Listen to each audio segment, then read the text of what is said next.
take their seats, please. I'm going to call the March 30th, 2010 City Council meeting to order. If you could please join me in rising for the Pledge of Allegiance.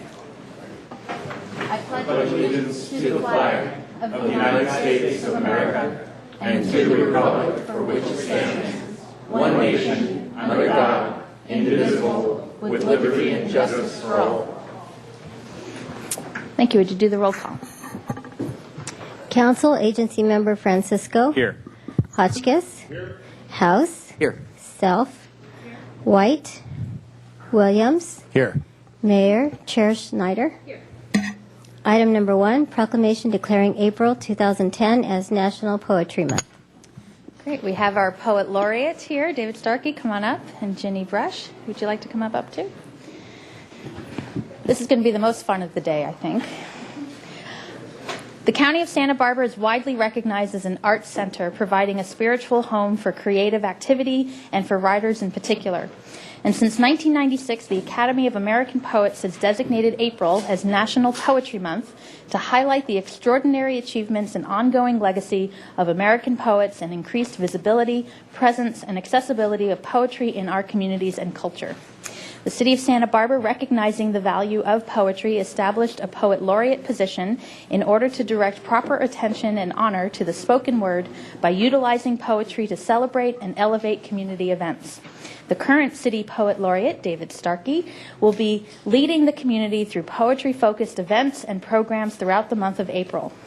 And the City of Santa Barbara recognizes the value of the Arts Commission's participation in the Poetry Out Loud National Recitation Competition through a partnership with the California Arts Council, National Endowment for the Arts, and National Poetry Foundation, a program that helps high school students master public speaking, build self-confidence, and learn about their literary heritage. So therefore, I, Helene Schneider, by virtue of the authority vested in me as mayor of the City of Santa Barbara, do hereby declare April as National Poetry Month in Santa Barbara. So thank you for accepting this and for being our Poet Laureate.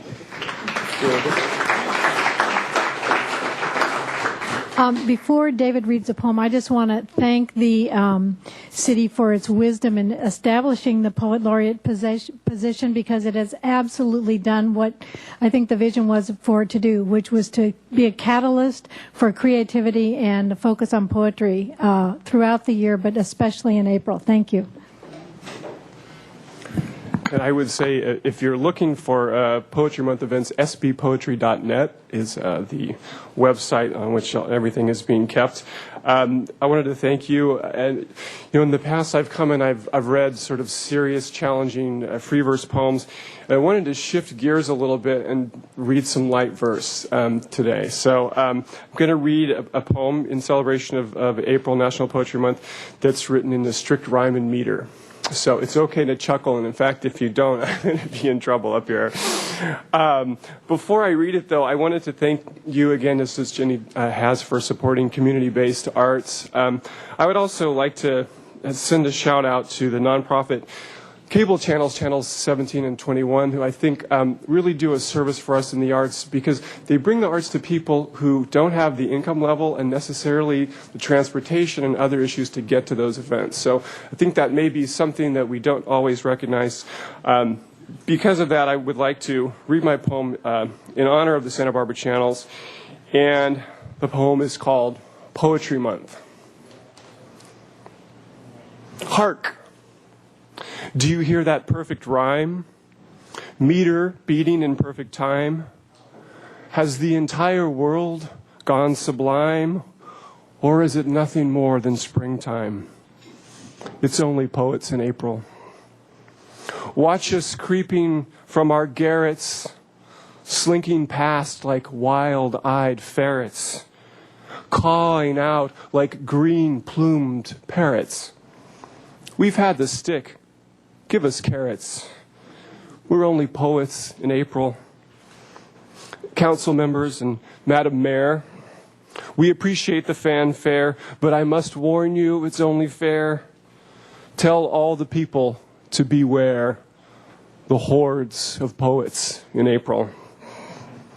You'll find us at the Art Museum, in bookstores, even at the gym.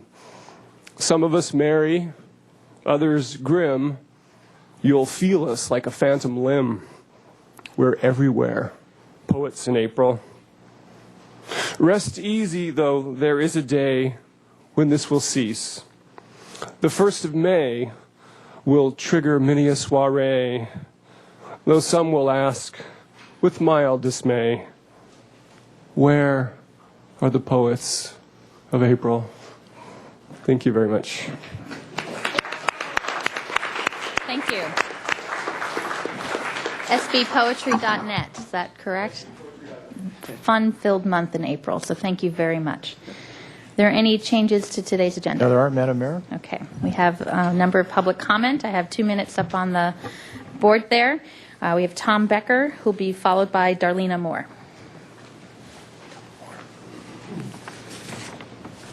Hi, Tom Becker. I'm here to make some comments about last week's City Council item about the bulb outs. Some things that bothered me. Council Member Williams talked about ideology, about terrible ideology. Well, the appellants on that presented engineering concepts and raised significant engineering concerns. I saw no ideology there. That was engineering. However, your staff submitted no engineering documents to support anything that they were saying. And one of the things that they didn't do is that they didn't just go out to that intersection, put out some traffic cones, simulating a traffic bulb out, and test the intersection to see if trucks and buses can get around a bulb out. Didn't do that either. So I think it was on their end that ideology played. Accountability. We had a planning commissioner come up and state that 2 fatalities happened at that intersection. Councilmember Hotchkiss pointed out that no pedestrian fatalities had happened at that intersection according to the Santa Barbara Police Department. If that planning commissioner was a civil engineer and had told a whopper like that, not only would she have lost her job, she would have lost her engineering license. Finally, these workshops and surveys in which you determine the will of the people, well, they're based on information like what that planning commissioner gives the people. If a planning commissioner lies like that, or one of your staff gives false and misleading information to the public, do you expect the public to come up with accurate ideas for you in the future for any issue? No, of course not. But there's no accountability. Finally, Mr. Williams stated that, well, if people run into the bulb outs, it's their fault. I remember Tom Roberts, we were discussing pedestrian safety. He said, well, I said, you know, most of these pedestrian accidents, a lot of them are with drunk pedestrians. And Mr. Roberts said, well, if the sidewalks are wider, the pedestrians wouldn't be walking into the streets. So I think Mr. Williams and Mr. Roberts are kind of joined at the hip on an issue like that. Thank you. Darlena Moore will be followed by John Mullen. Greetings. Turn to your neighbor and tell them to meet me in the stairwell. You say you will never forget where you were when you heard the news on September 11, 2001. Neither will I. I was on the 110th floor in a smoke-filled room with a man who called his wife to say goodbye. I held his fingers steady as he dialed. I gave him the peace to say, honey, I'm not going to make it, but it is okay. I am ready to go. I was with his wife when he called as she fed breakfast to their children. I held her up as she tried to understand his words, and she realized he wasn't coming home that night. I was in the stairwell of the 23rd floor when a woman cried out to me for help. I had been knocking on the door of your heart for 50 years, I said. Of course, I will show you the way home. Only believe in me now. I was at the base of the building with the priest ministering to the injured and devastated souls. I took him home to tend to his flock in heaven. He heard my voice and answered. I was on all 4 of those planes, in every seat, with every prayer. I was with the crew as they were overtaken. I was in the very hearts of the believers there, comforting and assuring them that their faith has saved them. I was in Texas, Virginia, California, Michigan, Afghanistan. I was standing next to you when you heard the terrible news. Did you sense me? I want you to know that I saw every face. I knew every name, though not all know me. Some met me for the first time on the 86th floor. Some sought me with their last breath. Some couldn't hear me calling to them, though the smoke and flames, through the smoke and flames, come to me, this way, take my hand. Some chose for the final time to ignore me, but I was there. I did not place you in the tower that day. You may not know why, but I do. However, if you were there in that explosive moment in that time, would you have reached for me? September 11, 2001 was not the end of the journey for you, but someday your journey will end, and I will be there for you as well. Seek me now while I may be found, and then at any moment you know you are ready to go. I will be in the stairwell of your final moments. Happy Easter. Jesus, just as I was with Jesus Christ and his final moments in the Christ, until he rose again, I will be there with you. Love God. For one nation under God. Happy Easter to all. Thank you. Thank you. John Mullen will be followed by Bob Hanson. Madam Mayor and council members, my name is John Mullen. I'm a business owner here in Santa Barbara, own North Star Coffee on State Street, and I've seen some of you come in and out time to time. And as you know, it's a very challenging time for businesses in our community, and we're fortunate to have your support and leadership as we navigate these difficult waters. And as a business owner, I also appreciate what your council is dealing with as it relates to the finances of our city and the shortfall in the general fund. You're facing some of the same kinds of issues that small businesses are struggling with to survive and prosper in this economic downturn. The reason I'm here today is to represent the larger faith community of believers who are praying for you on a daily basis, committed to you as our leaders. And as a follower of Christ, I feel an obligation to lift you up and ask God to give you wisdom and favor as you lead our city. And I just want to take a moment to pray for you and ask a blessing on the important matters that you have before you today. Heavenly Father, thank you for each member of the City Council. Your word says that you've appointed them in their positions to lead and guide our city. Please give them wisdom from above today in the items that they will be discussing and deliberating. Show them how to lead our city through this economic crisis. Give them your heart for the poor, the broken, and those that suffer injustice. Bless them as they lead us. We thank you for their service in our community. Amen. Thank you very much. Thank you. Bob Hanson will be followed by Kenneth Locke. Good afternoon. The Casa Esperanza is handing out this whistle because the winter shelter is closing. And it has the Casa Esperanza is a safe zone, the Rescue Mission, Salvation Army, Transition House, and Cottage Hospital. It gives telephone numbers.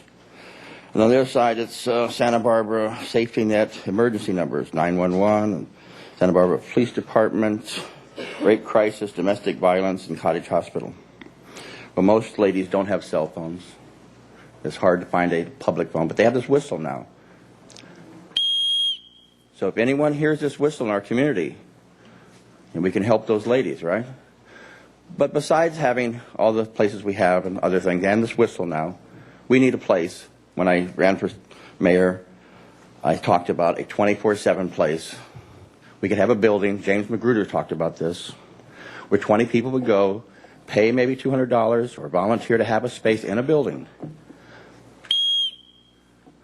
for ladies and others even, because we know there's others that are out there that are hurting.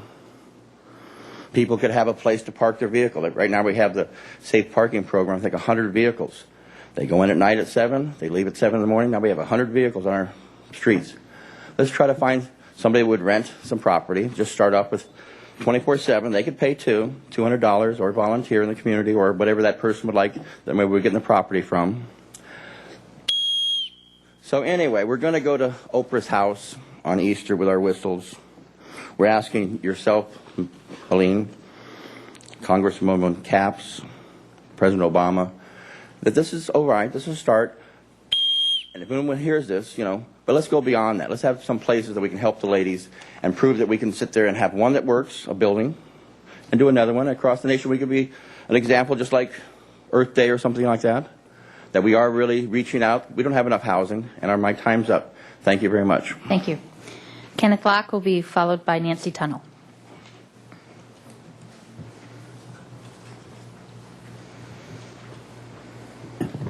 My name is Kenneth Locke. I just want to talk about the whole concept of what success is. And right now we gauge how we gauge success, and when a person actually becomes successful. And through the arts, I have a success, an accomplishment, and that I've shared with this community for the past 15 years that I've been here. But for some reason or another, this community is not able to kind of receive my accomplishment, the success that I've had, and apply it. Right now, I don't know, in relation to art, who this community refers to as, say, the most successful. And it's just kind of interesting when it comes to that history through the abstract. It's kind of like the most successful of all time. So I'm bringing that to the table. And then in relation to the tennis, I'm explaining that also, like if you take like a Roger Federer and you equate him to be successful, I'm sorry to say that, well, actually in relation to the arts also, success actually goes beyond money, true success. And I'm hoping that somewhere along the line people can understand this and build upon it. Thank you. Nancy Tunnell will be followed by Andrea Roslinski. You must pardon my passion. But last week I didn't foresee having to sit politely while city staff lied and misrepresented the bull bouts they've installed. The city rep said under no circumstances are bicyclists forced into traffic lanes, in case you've been driving around with your eyes closed. Open them up and drive up to, say, Mission, come down Garden. If there's not one there, imagine a bicyclist riding to your right, as we all know they do. When you get to Islay and Arriaga, ask yourself, where's that rider going if he plans to go through this intersection? Now, last week, when I referenced Garden, Mitchell, Terena, I meant Garden and Arriaga. And for an example of bull bouts at traffic lights, you might check out Chapala at De La Guerra. Anyway, I'm having to sit there watching you bobbleheads in the middle, grin and nod, when the biggest nodder up there told me himself he saw a problem with the bull bouts for bicyclists, and that there was talk about cutting a channel through them, which is adding insult to stupidity, or perhaps he just said that for my benefit. That much more maddening. Anyway, then I had to listen to some smug guy go on about how if there's controversy over how people feel about bull bouts and traffic calming, maybe the city should hold discussions devoted to the issue. Can you imagine how hard it was for me not to stand there and scream, where the devil have you been all these years? Under a bull bout? And now, besides being the motherlode of make-work projects for bureaucrats all over the place, and they do look a lot sharper on a resume than the practical maintenance of a city, besides, they're great decorating opportunities for the city and developers. I have a theory about the main purpose bull bouts serve. They're an ideal foot in the door to grab the golden ring, to narrow the streets. All that's left, just pave between them. Think about it. Andrea Roslinski, and the final speaker will be Kate Smith.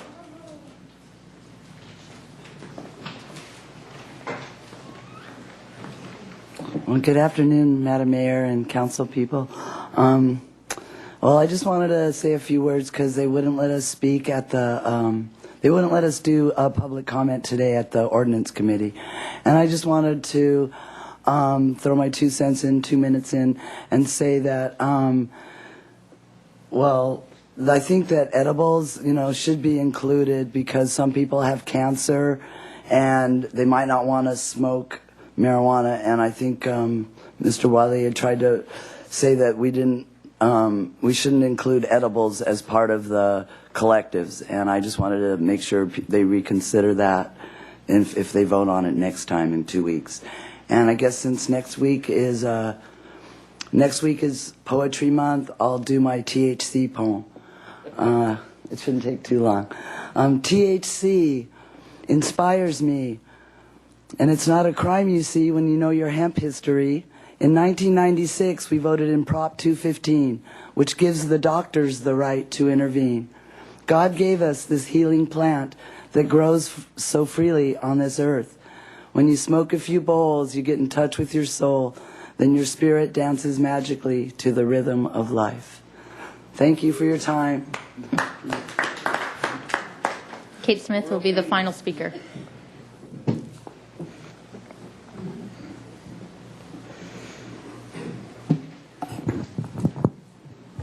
Mayor Schneider, members of the Santa Barbara City Council, it's spring, when the world is mud luscious and puddle wonderful. It is also a time of renewal, and Mayor Schneider and I, it's a time of recollection of our cultural history. We recall our liberation from slavery in Egypt thousands of years ago, and we are commanded to celebrate our freedom and to break whatever bonds that hold us in our present day. Mayor Schneider, members of the Santa Barbara City Council, we are the whistleblowers. We are the people. We are exposing deep-seated and widespread school and government corruption with a sequentially designed series of small claims court proceedings. It was on NPR 2 weeks ago. Bill Cerrone and his cronies created the school-to-prison pipeline, and I wrote everything in my candidate's statement. But I said, instead of corruption, I used the word wrongdoing, and that was okay. And I mentioned the SELPA. That's Bill Cerrone and his cronies. And nobody understood a word. This is the greatest scandal in the history of the United States. There is an education politico-industrial complex. There is an unholy alliance between the schools and the Department of Justice. The next small claims court proceedings will be a frontal attack, class action, by the Hispanics who have been damned by the school-to-prison pipeline. 100 families will come into court. Small claims court will not allow your taxpayer-paid lawyers, county council, DAs to protect you. The Gang Task Force Leadership Council are 45 politicians, totally separate from the Gang Task Force Executive Council, 45 hired administrators. There are no minutes of your meetings. There is no accounting of the millions of dollars you have misappropriated from state and federal funds. You wind up, please. Okay. Well, let me see. The allegations of systemic and systematic violations of state and federal law under color of law will be bringing down the corruption, and that will be class action. But the wrongful death proceedings will not be in battalions. They will be in single families of dead children and dead homeless, dragging you into court to account for your wrongdoing. Thank you. That concludes public comment. We have the consent calendar. Do you have an item to read, Brenda? Item number 8, property tax exchange agreements for Las Canoas reorganization. Recommendation that Council A adopt by reading of title only a resolution of the Council of the City of Santa Barbara in the matter of providing a negotiated exchange of property tax revenues pertaining to the Las Canoas reorganization and annexation of property referred to as Parcel A located at 2030 Las Canoas Road, APN 021-010-061 to the City of Santa Barbara, detachment from the Santa Barbara County Fire Protection District, and detachment from the county service areas 32 and 12, and B, adopt by reading of title only a resolution of the Council of the City of Santa Barbara in the matter of providing a negotiated exchange of property tax revenues pertaining to the Las Canoas reorganization, a concurrent annexation of a narrow strip of land underlying Calle Real near Old Mill Road, referred to as Parcel B, to the City of Santa Barbara, detachment from the Santa Barbara County Fire Protection District, detachment from the Goleta Water District, and detachment from County Service Areas 3 and 32. Thank you. We'll wait for the reading. I do have a public comment slip for item number 6. Is Nikolai Lambert here? I'd like to come on up. Brenda, could you read item number 6? Item number 6, contract for cultural resources studies for the Chapala, Coda, and Mason Street Bridge replacement projects. Thank you. Mr. Lambert. Okay, I have a few issues with this. What is this cultural study thing? Is this examining how different people live their lives, different people from different walks of life, different from different countries, different faiths, and how do you equate $218,000 and some odd dollars for this study? Because that seems like a whole lot of money to just do a study on how people live. Thank you very much. Thank you. I see Mr. Kelly and Ms. Anderson. Perhaps you can explain what this item is on the agenda. Thank you. Madam Mayor and Councilmember Pat Kelly, City Engineer. The focus of these studies are part of the are necessary elements to move forward with the replacement of these bridges that are grant funded. The grant funding for these bridges is almost 89%. And the need for these bridges is based on they are listed as structurally deficient, which makes us eligible for this type of funding. But one of the key benefits is that it's going to allow us to widen the bridges, lengthen the bridges, actually widen the creek, to significantly reduce the potential of flooding in the neighborhood. So that defines the need for the projects. And as part of this process, namely the grant process, there are significant number of processes and that follow federal and state legislation that require these types of studies. So just to clarify to the question, the cultural resources, you're talking about archaeological surveys. You're not talking about people's living conditions who are living today. Can you explain, because just to get back to the questions from the person from Mr. Lambert. Correct. These studies are to address the historical context of these bridges and as also if there's any archaeological information, but not to do a sociological study of the neighborhood. Okay. I think that addresses the question. Mr. Hotchkiss, you had a question on item I do. It says that this is mandated cultural resource studies, mandated by getting these grants? Look at page 1, the amount of blah, blah, blah, for mandated cultural resource studies and analyses. Who mandates it? The National Historic Preservation Act and the National Environmental Policy Act, which are both federal acts that the Federal Highway Administration must comply with. Okay. And who is the primary funder of this project. So if we chose on our bill, so Mr. Lambert knows, the city is $73,692. Is that correct? Yes, I believe that is correct in the, yes. That general fund money? No, this is all streets. RDA? No. Oh. These are all street funds.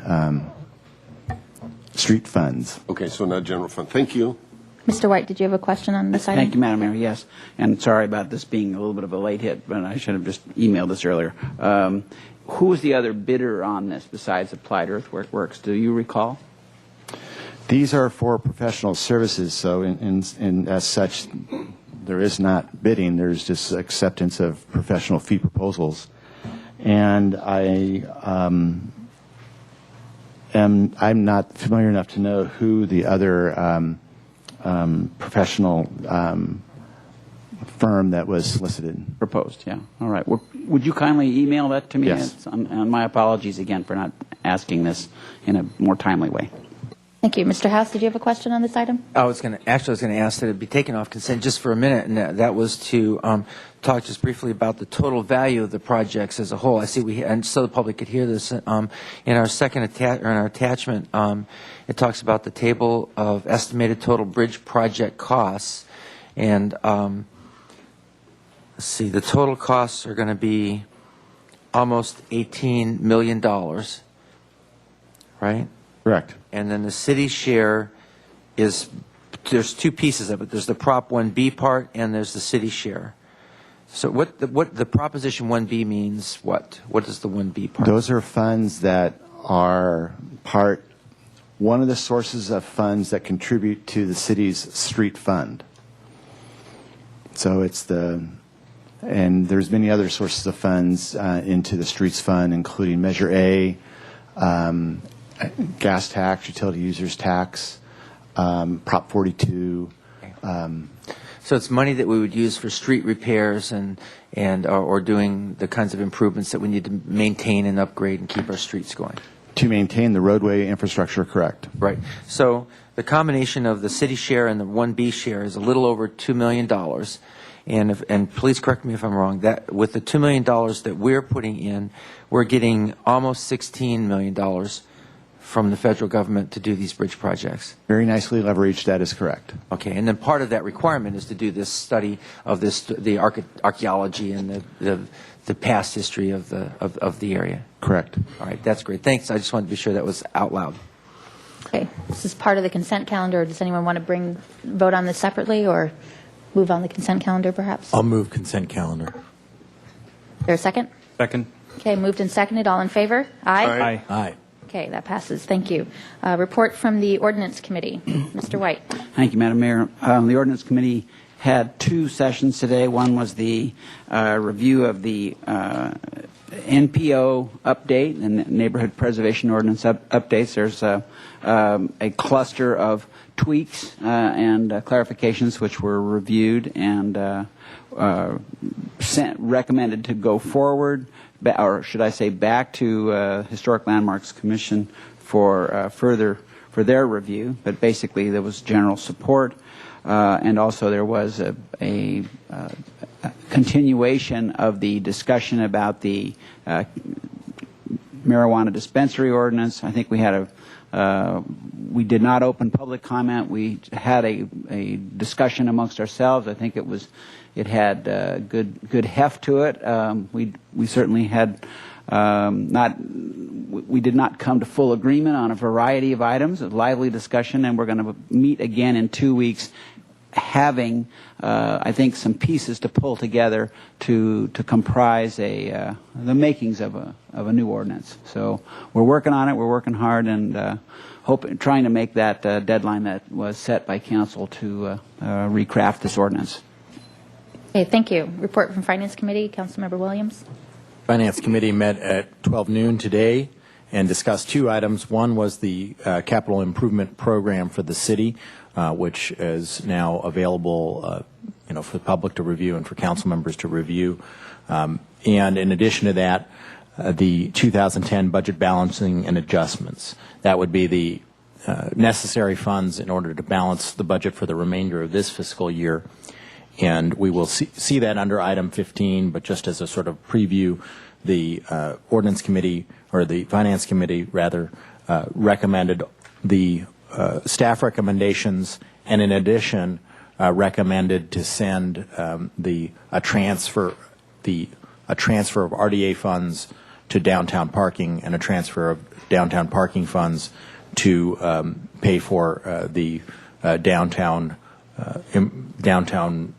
maintenance, the DO maintenance contract, and to send that to downtown parking for their comment. And in addition to that, to look at whether the solid waste fund owes the general fund money for the past 5 years. Thank you. Okay, item number 14. Item number 14, professional services contract for survey on single-use bag tax. Okay, thank you. I'll move this over to Mr. Samario, and I have a number of slips here. Great. Mr. Samario or Ms. Schmidt. Yes. Good morning, Madam Mayor, City Council members. I'm Christy Schmidt. I'm the Employee Relations Manager and the Acting Environmental Services Manager. And we're returning today to talk about performing a survey of voters regarding their support for a tax on single-use paper and plastic bags.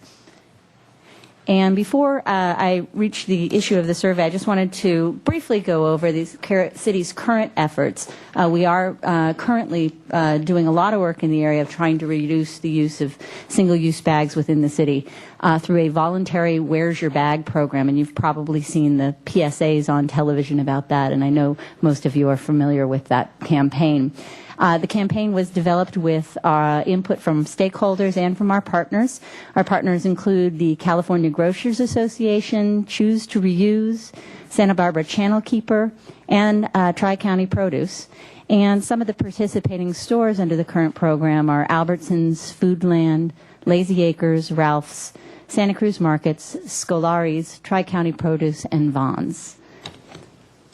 Okay. The efforts that we're currently making through the Where's Your Bag program include both educational efforts. There was a big kickoff event, you may remember, in De La Guerra Plaza in August. We also have bag giveaways, reusable bag giveaways, prize patrols in the store where we go out with the store management and they provide prizes to people who have come to the store with reusable bags.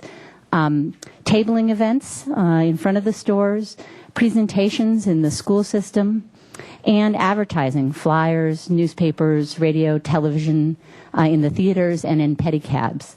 We also provide support to the stores in their efforts to work with their own customers, including parking lot signage, buttons, window adhesives, and staff training for their staff. So those are our current voluntary programs.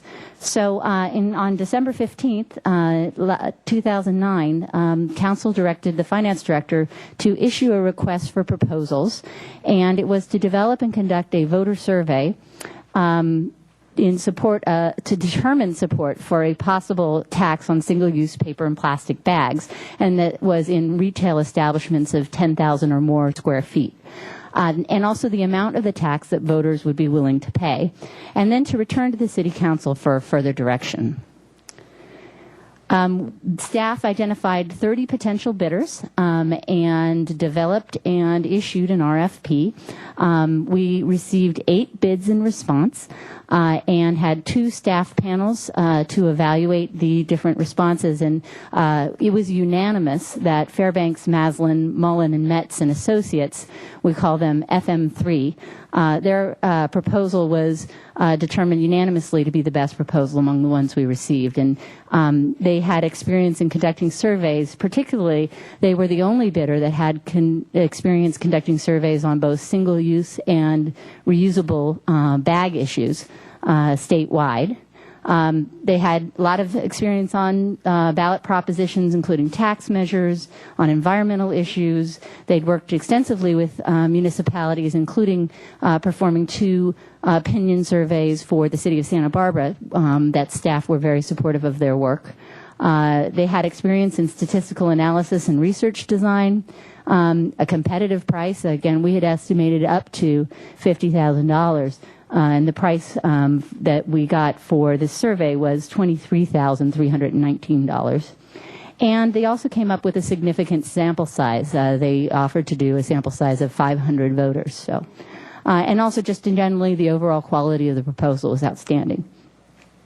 So the tentative timeline, should you choose to proceed, would be to give us direction today to proceed with the survey.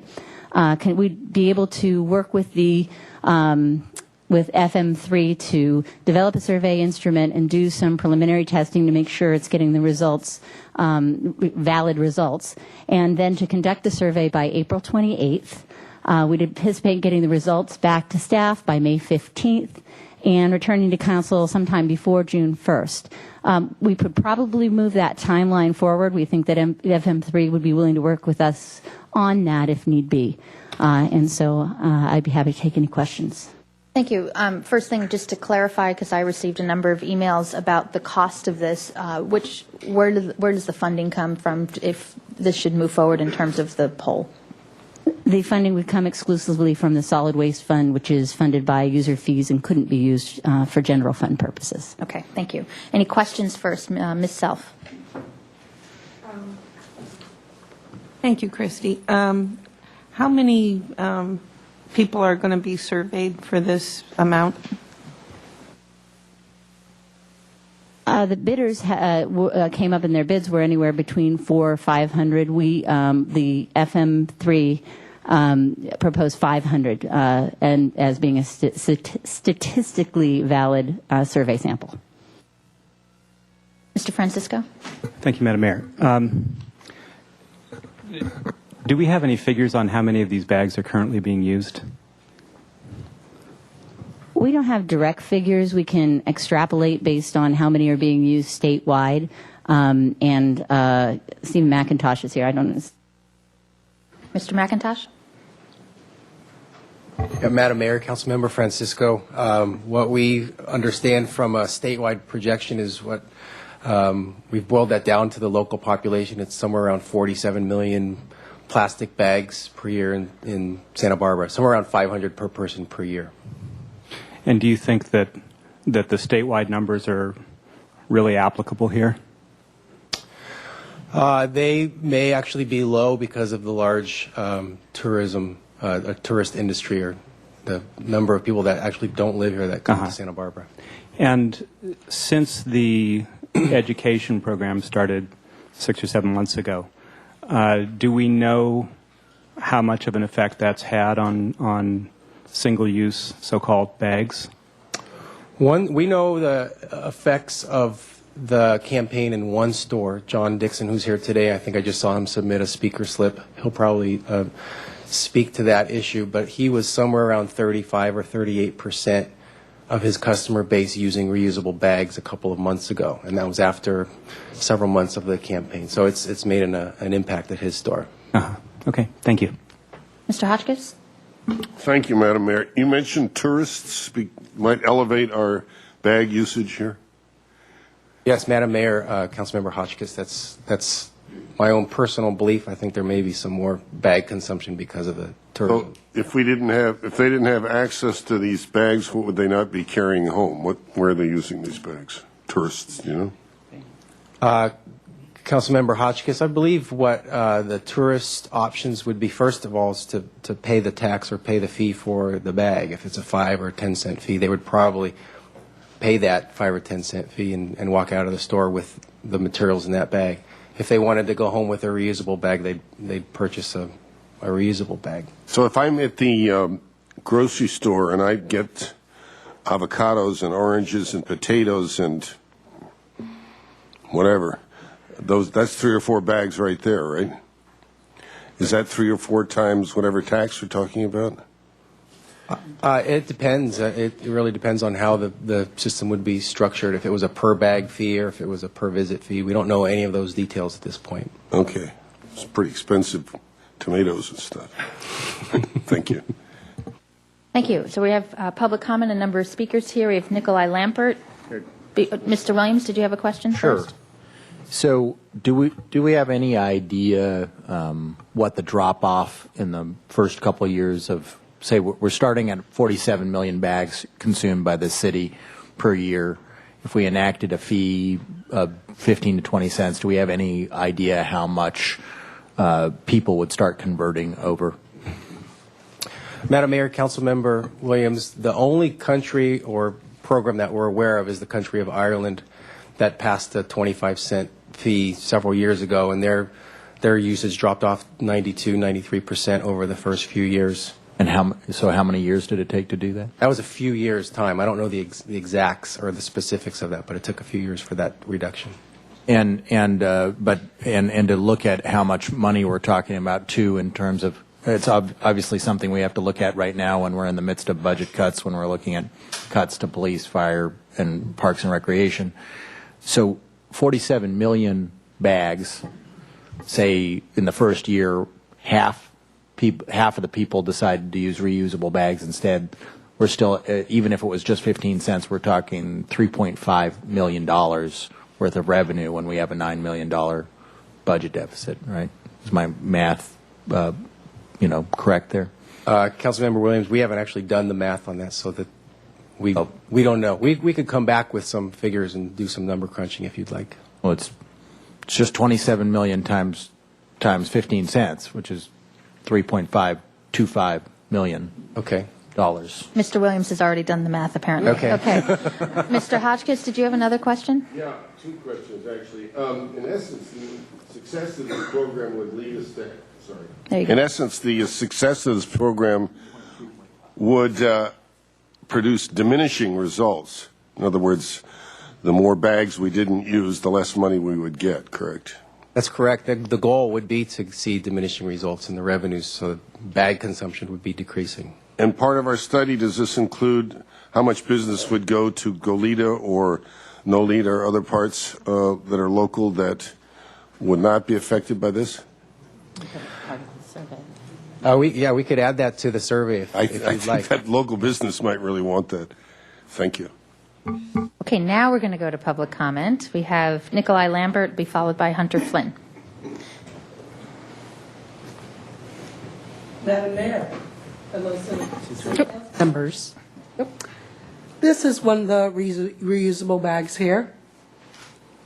This is actually, it will be quite difficult to navigate getting on a bus, putting these on a bicycle. If you've got groceries full of them, you're going to need more than 2 bags to feed an entire family. There are people who are struggling to make ends meet in this city, and this tax that you're speaking of will make them not want to shop here in the city, but go other places. It'll tell them that they can't buy what they need to put on their table. And in a time of economic hardship, this tax that you're talking about it's disgusting in my opinion. Thank you. Hunter Flynn will be followed by Scott Walker.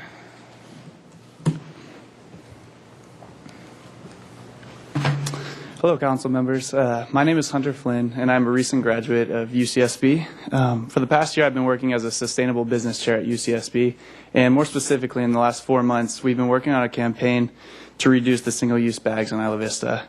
The campaign is titled The Evolution of Man and Bag, and is a creation of the 6 most influential environmental groups at UCSB. Our week-long event will begin this Sunday, and I brought you guys all invitations. I hope to see you there, so I'll leave this for you guys. So the campaign has been really wonderful so far, and it's had a lot of twists and turns. As a group, we've surveyed ourselves 200 Isla Vista residents and found that 47% of Isla Vista residents said they would shop less often or not at all at a store that we placed a 25-cent tax on. Newshawk found that similar results in a survey that they did last year, and even cities like Seattle that are generally considered eco-friendly do not support a tax on plastic bags. But imposing any tax on the people right now is something that will have minimal support. But we have to recognize that the term tax is a word that just makes Americans sick. And even if the tax makes you feel sick or angry or whatever, we need to recognize the importance of this policy to tax single-use bags because it has incredible potential for good. It would be really easy for you guys to decide to spend $23,000 on a survey that you all know will confirm the results that we don't want another tax. It gives you the ability to say that you supported a survey, and when the results came back not in favor of a tax, you just voted with the people, and then the campaign to reduce the amount of single-use bags in Santa Barbara would just go away. We need to look at places like Ireland, where in 2001, Irish residents used 1.2 billion disposable bags. In 2002, when they introduced Plastax, immediately consumption reduced by 90%. Fiscally, Das Williams said 5 minutes ago and in the daily newspaper yesterday that a 20-cent fee could raise roughly $3.25 million for the city annually. We are very fortunate to have a number of examples of how to implement a successful plan to reduce the amount of single-use bags. This morning I read an article in the newspaper that said, except for a very small percentage that has been incinerated, every single molecule of plastic that has ever been manufactured still exists somewhere in our environment. Can you wind up, please? Huh? You're over 2 minutes. Can you All right. wind up, please? Okay, so it said every single molecule. So I ask of you to all find the Lincoln within your guys' selves and forego a survey and develop a plan of action that either taxes, bans, or mandates where's your bag in November. This is something that the city of Santa Barbara really needs, and whether they want it or not through the survey, I think it's something you guys need to do, and it'll be a test of your leadership to vote on it. So thank you. Thank you. Okay, Scott Walker, if you could please, I appreciate your support or not support depending on who's speaking, but I would appreciate not having clapping done here just to respect all those in different opinions. And if you want to talk outside about whether you agree or disagree with the public speakers, that's just fine. Okay, Scott Walker, now I have, is Jacqueline Smith here? Okay, and is it Dove Jones or Dave Jones? Dove, there, thank you. So you're waiving your time for Scott. So there's 6 minutes and you have a video there, is that correct? Okay. So do you need a few minutes to set that up? Okay, there you go.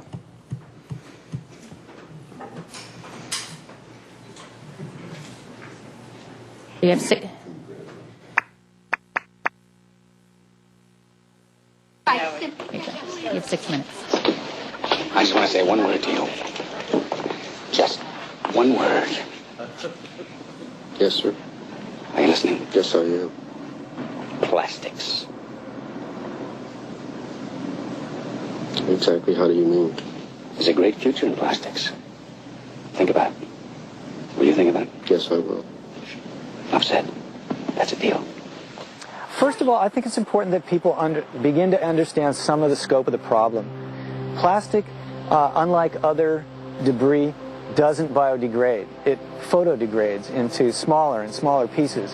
And what that means is it's entering the food chain because filter feeders like shrimp and small fish and even some whales like the baleen whale that feed primarily on plankton are actually now confusing plastic for plankton because every piece of plastic that was ever made still, in one form or another, it still exists.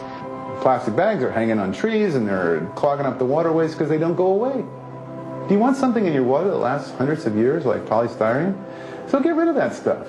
We're smart enough to make that change. If Mexico City is smart enough, and China is smart enough, and San Francisco is smart enough, Santa Barbara is certainly smart enough. The grocery industry spends $4 billion a year buying paper and plastic bags, so it's definitely in their best interest for people to bring their own. It should have happened 10 years ago, 5 years ago, when we really understood that these bags are having such a huge impact on our environment and filling up our landfills and filling up our oceans and harming marine life. I think that something needs to be done yesterday, so I'd really like to see them take some action very soon.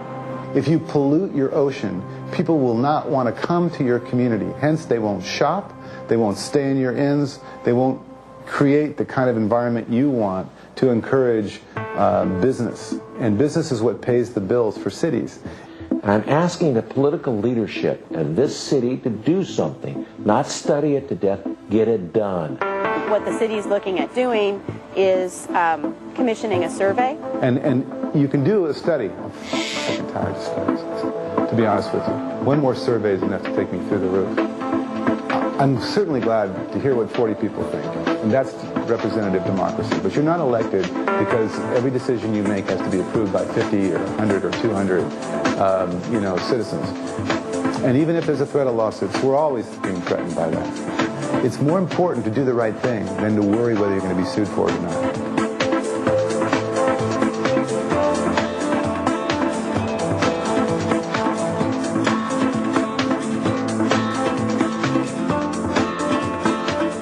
Let's provide the leadership and get it done. No more studying. We know what's right and wrong. Let's get it done. People. If you guys were to actually implement a ban, you think that people would revolt or? No. I think people would be fine with it, frankly. I think it's just kicking the can down the road further and putting this in the hands of people who may or may not understand the issue.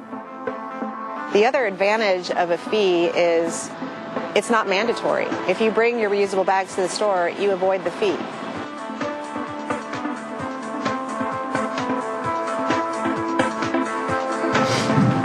Now, if there are enough people on this council who want to do the study, I have a proposal for a very, very inexpensive one. It's called an election. And the next time we have a general election, put something on the ballot. We'll find out if the people want it or not. The marginal cost of adding a ballot proposition to a general election, very, very small. Like, who would be opposed to that?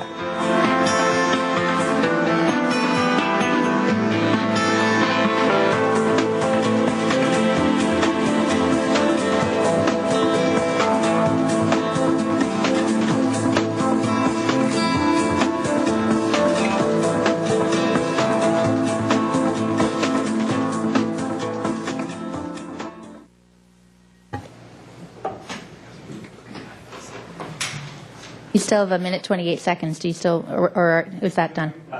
Okay, thank you very much. Thank you. We have Stephanie Mutz to be followed by Chris Keat. Bring it back down to 2 here. Good afternoon. I do support, my name is Stephanie Mutz. I'm just a member of the Santa Barbara community. And I do support this tax. But I would also like to encourage the City Council to save some tax dollars and to unanimously vote for the single-use of plastic bags fee and let the community decide in a vote, in an election, whether they want to be taxed or not. And to answer, or to add to your comment earlier about the very expensive tomatoes, the tourists won't come if there's all the rubbish in the creeks and the ocean and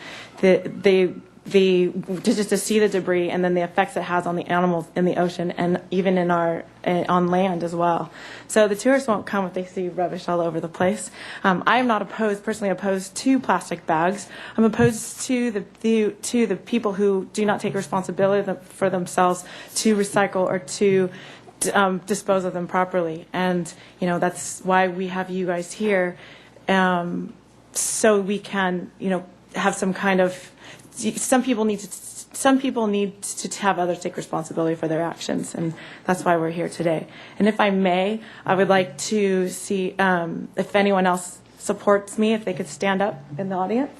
We have a lot of supporters here today. Thank you very much. Thank you. Chris Keat will be followed by Kathy King.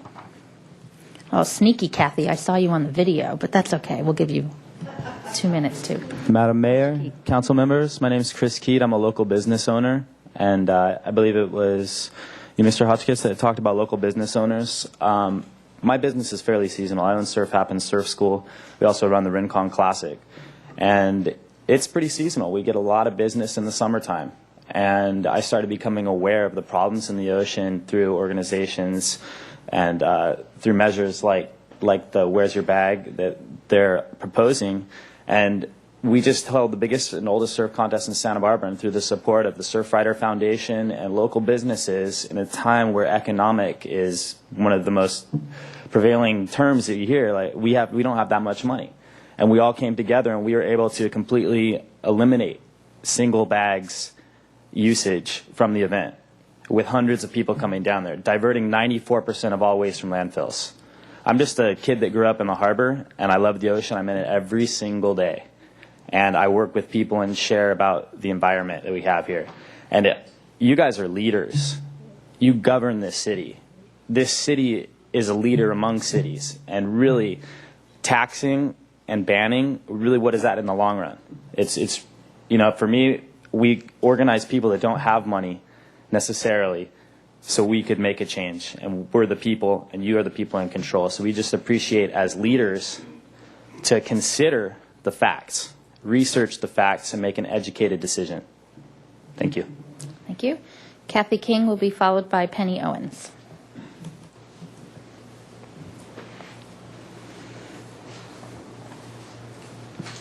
Hi. I've been working on this issue for about 3 years now. I first came before council in May of '07 and asked you to take a look at this. And since then, I've worked my own Choose to Reuse organization and with Where's Your Bag. And I have to say that initially I was opposed to the survey. I thought, well, why do we need to spend money to find that out? But I was involved with the RFP and I read the proposals, and I have to say that the group that put in the proposal that was unanimously agreed on by everybody who read it is so experienced on this issue, and I think could be so helpful. Why would you put something on the ballot without knowing exactly the best you could do it, the best way to frame it? And I think that if it just goes on the ballot willy-nilly, there is an extreme organized opposition to this. Somebody mentioned Seattle. $1.4 million was spent in Seattle by the Save the Plastic Bag group, the lobby that wants to keep these things in circulation. So if we just put it on the ballot without an informed way, with the survey, that these people can help guide us with the best way to do it. I mean, it could come back, obviously, that they'd say that nobody's for it, and, then where are we? But I think if we're going to do it and move forward, that the survey would be extremely helpful. My other point that I just want to make is that I would like you to look at a provisional ballot measure I think LA County has done this, that if they don't reach certain benchmarks, then the city is going to take action. And in Los Angeles, if the county doesn't reach certain benchmarks. And I would just like to see the Where's Your Bag campaign has been marginally successful.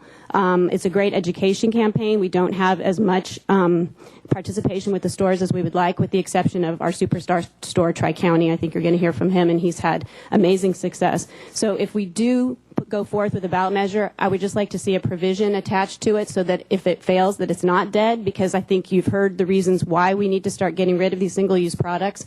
So I'd like to look at making Where's Your Bag law as a provision to a ballot measure, just so we have a safety. Thank you. Thank you. Penny Owens will be followed by Scott Bull.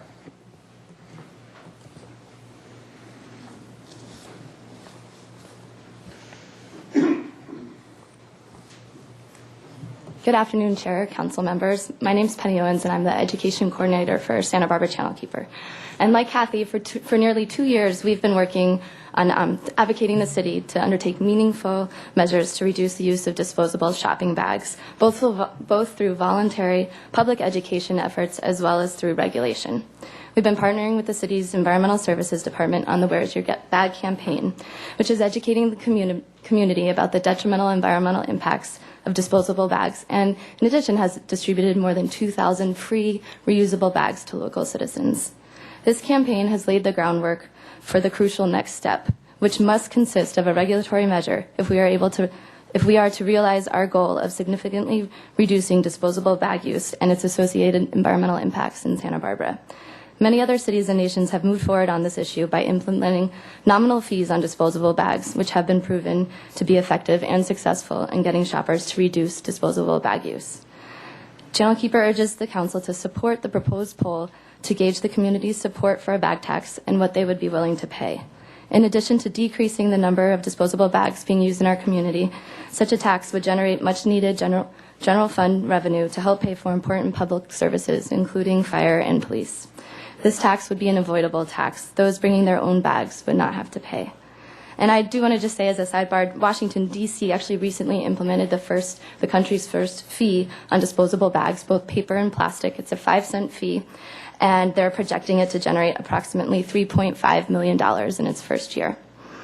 We are very proud of the success of the Where's Your Bag campaign to date, but these voluntary efforts must be complemented by some form of regulatory action to enable us to realize a substantial decrease in disposable bag use in our community.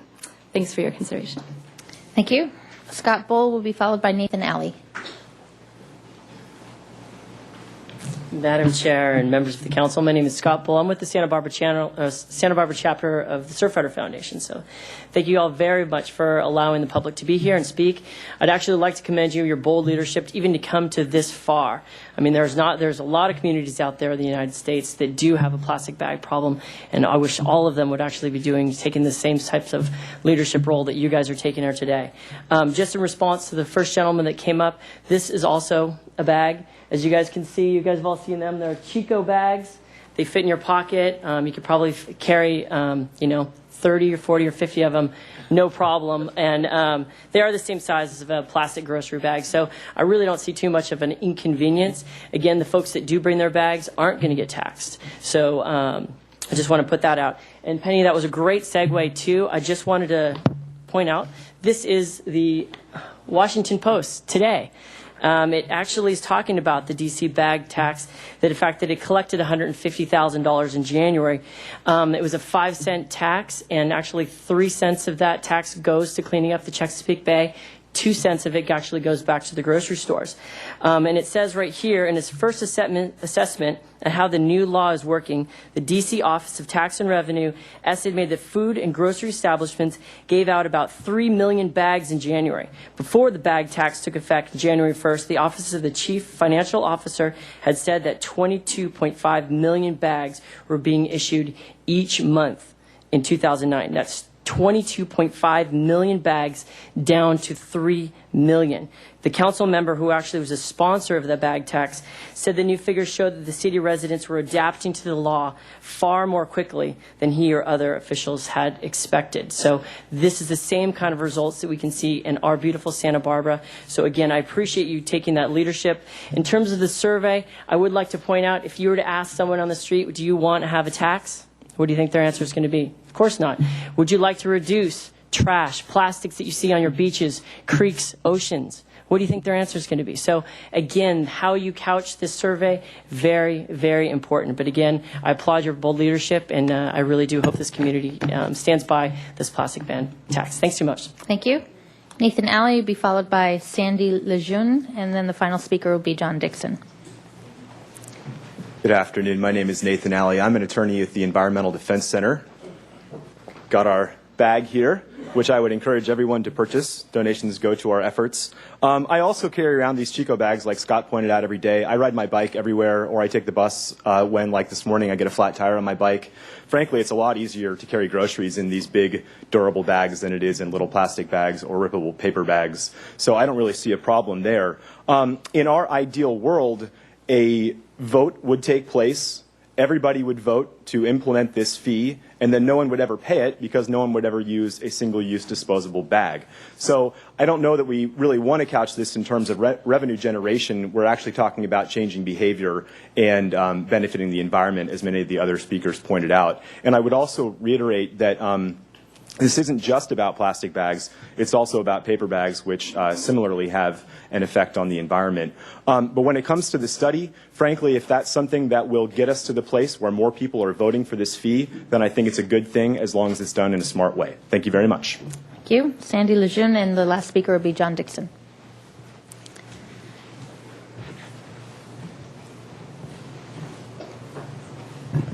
Madam Chair, members of the Council, Sandy Lejeune, the Chair of the Surfrider Foundation Santa Barbara Chapter. I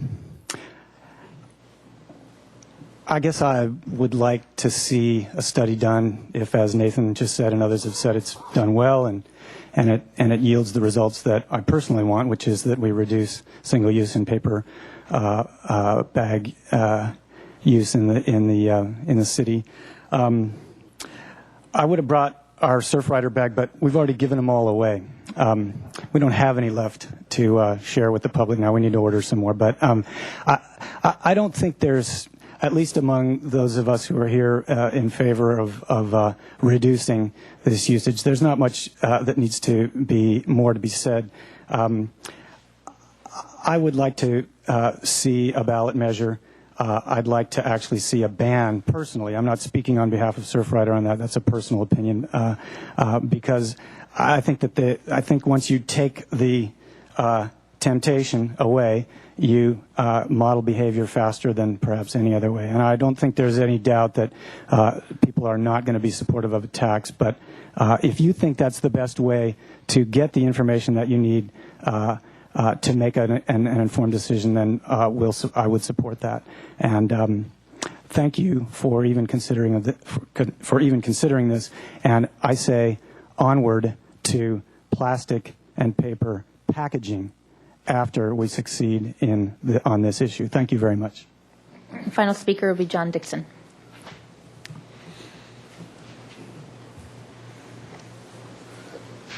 Good afternoon, Madam Mayor and council members and new council members.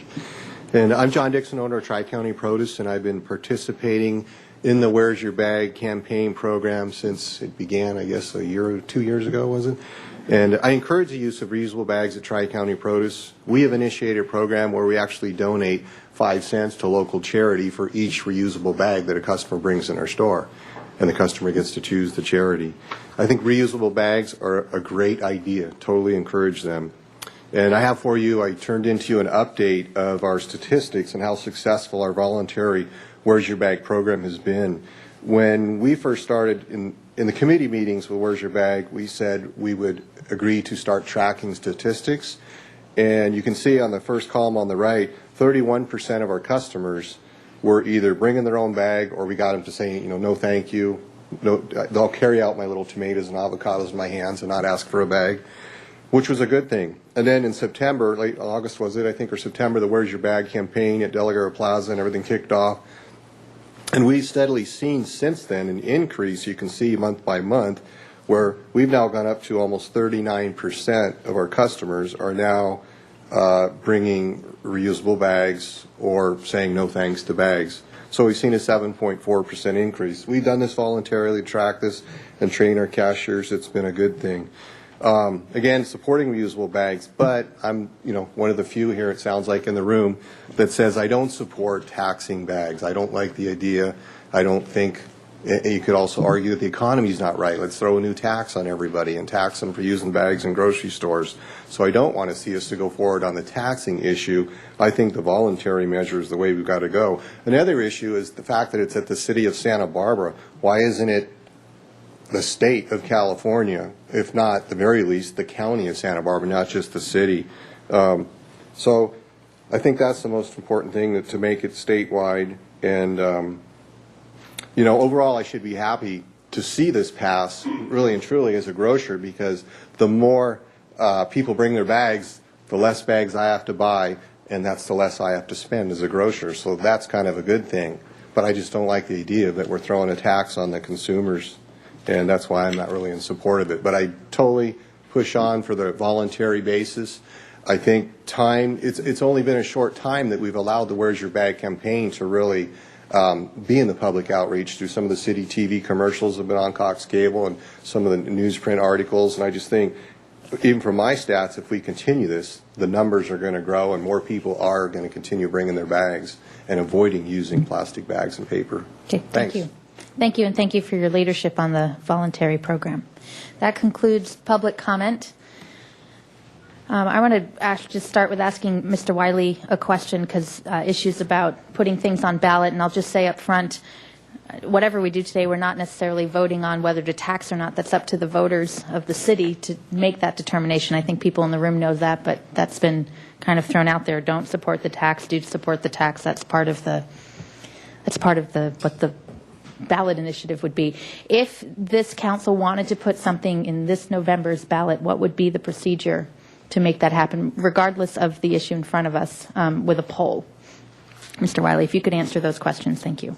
Madam Mayor, you may recall, I think it was November of 2008, where the city revised its UUT ordinance, Utility Users Tax Ordinance, to update it for telecommunications. It would be a similar process. It's in California, and it's important to remember that in California, local taxes now are all voter approved under Prop 218. And so, it's interesting to know what other cities have done outside of California, but got to keep in sight that we're subject to Prop 218. So typically, this would be a taxing ordinance, a local ordinance that would be submitted to the voters. And in order to do that for November of this year, we'd have to act prior to the first week of August under the Elections Code. And we'd have to develop the ordinance and then have it on, presumably that would be by the ordinance committee, the council ordinance committee, and then have it before the council with the ability to act on that ordinance, to place it on the ballot. And that action of placing it on the ballot would be a council resolution. It would be June or July. And under 218, because November of 2010 is not a regular city election, being an odd year election city charter, it would require unanimous approval, because under 218, a taxing ordinance generally is supposed to go to the voters on a regular election date, and otherwise is kind of an exception, and actually it's called an emergency matter, and it requires unanimous approval. And also, as long as we're talking about it, in order to take an action like this, of placing something on the ballot, we would want to make sure we did proper environmental review under CEQA, because I know this has been an issue for other cities, and when a city council places something on the ballot, it can constitute a quote-unquote project for CEQA purposes. So we'd want to have proper environmental analysis before the actual council action of placing it on the ballot. Now, a lot of people misunderstand that and think that necessarily means an environmental impact report. That's not what I'm saying. It's just the CEQA analysis, the environmental review, might be something less than an environmental impact report. Okay, thank you for clarifying that. Mr. Francisco. Thank you, Madam Mayor. First, I want to start out, also I want to thank John Dixon and other people who've participated in the education outreach program so far. And John, I'm not trying to nitpick here with your math, but that increase from roughly 31% of the people to roughly 39%, that's a 24% increase over the time that your store has been implementing this. And I think that's a good thing. I think it's also important to realize it is hard to impose new taxes. As far as I understand, at least in California, it's impossible under current state law for us to impose a fee, that is, to force stores to charge a fee for bags. And when we talk about environmental leadership, one of the things we're talking about is actually accomplishing things. And the educational program that we have embarked upon here, at least we have one test case, one store owner who has kept very careful statistics on this. This educational program has been very successful. And this is an area that anybody in this country, regardless of what their local or state laws may be, anyone could adopt a program like this. And if you want to talk about environmental leadership, this is something that Santa Barbara has pioneered, and we're doing a good job on it. One of the things, the last time this came before the council back in December with a slightly different council than we have now, I was the lone person who voted against authorizing staff to go ahead and use staff time to study somebody to do a study on this.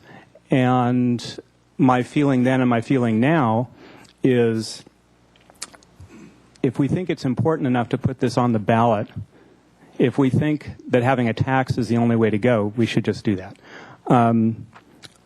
I believe, however, that we should give the education program a chance to work. And I wish that we actually had some numbers here.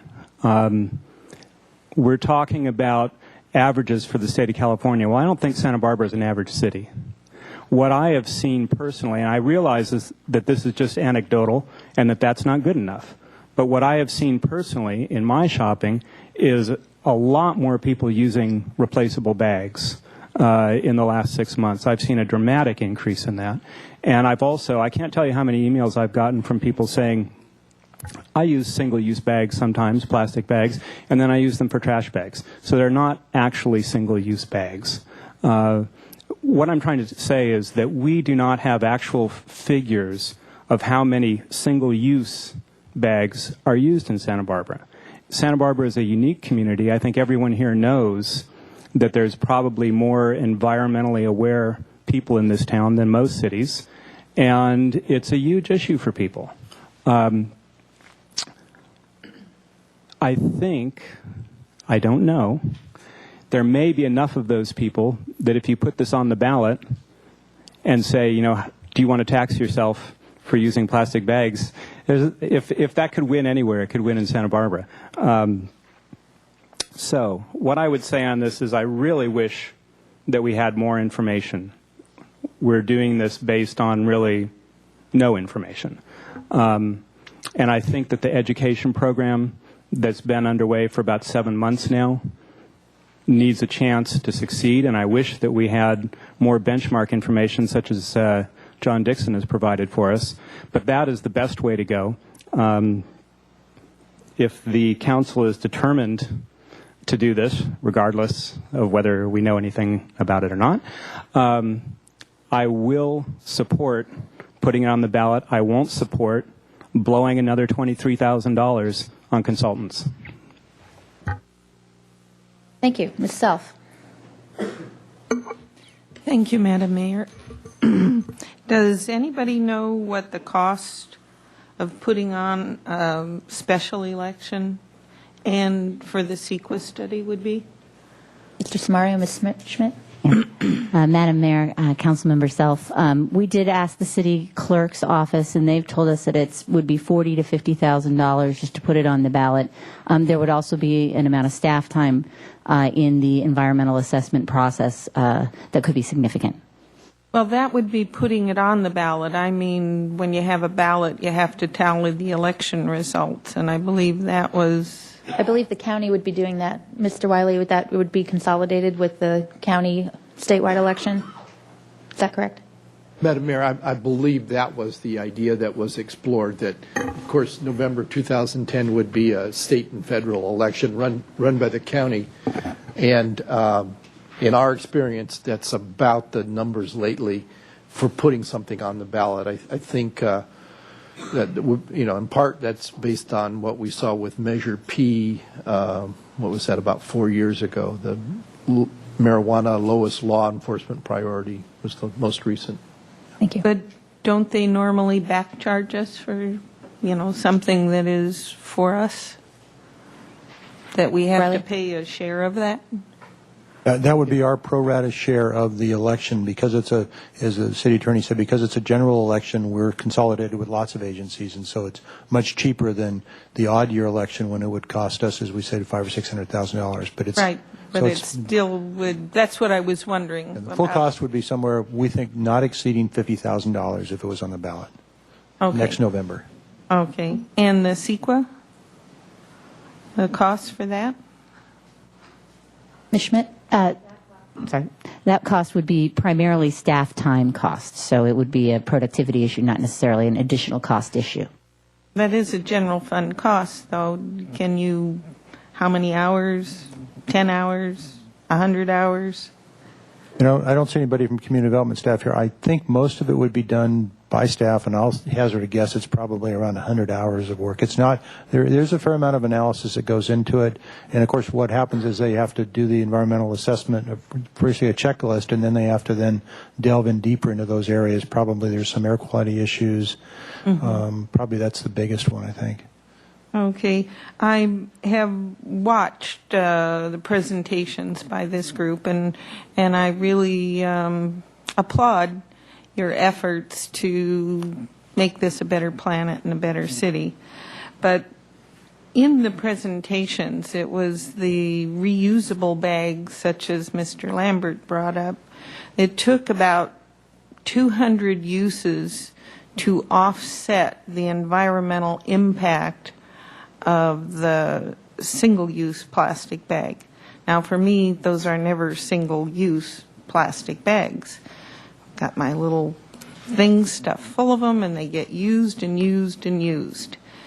And they're a good way to bring things. We have fruits and vegetables, and we've got oranges in the office now from our trees that come in on those bags, and then the bag went in my drawer, and I will bring it home and we'll do it again.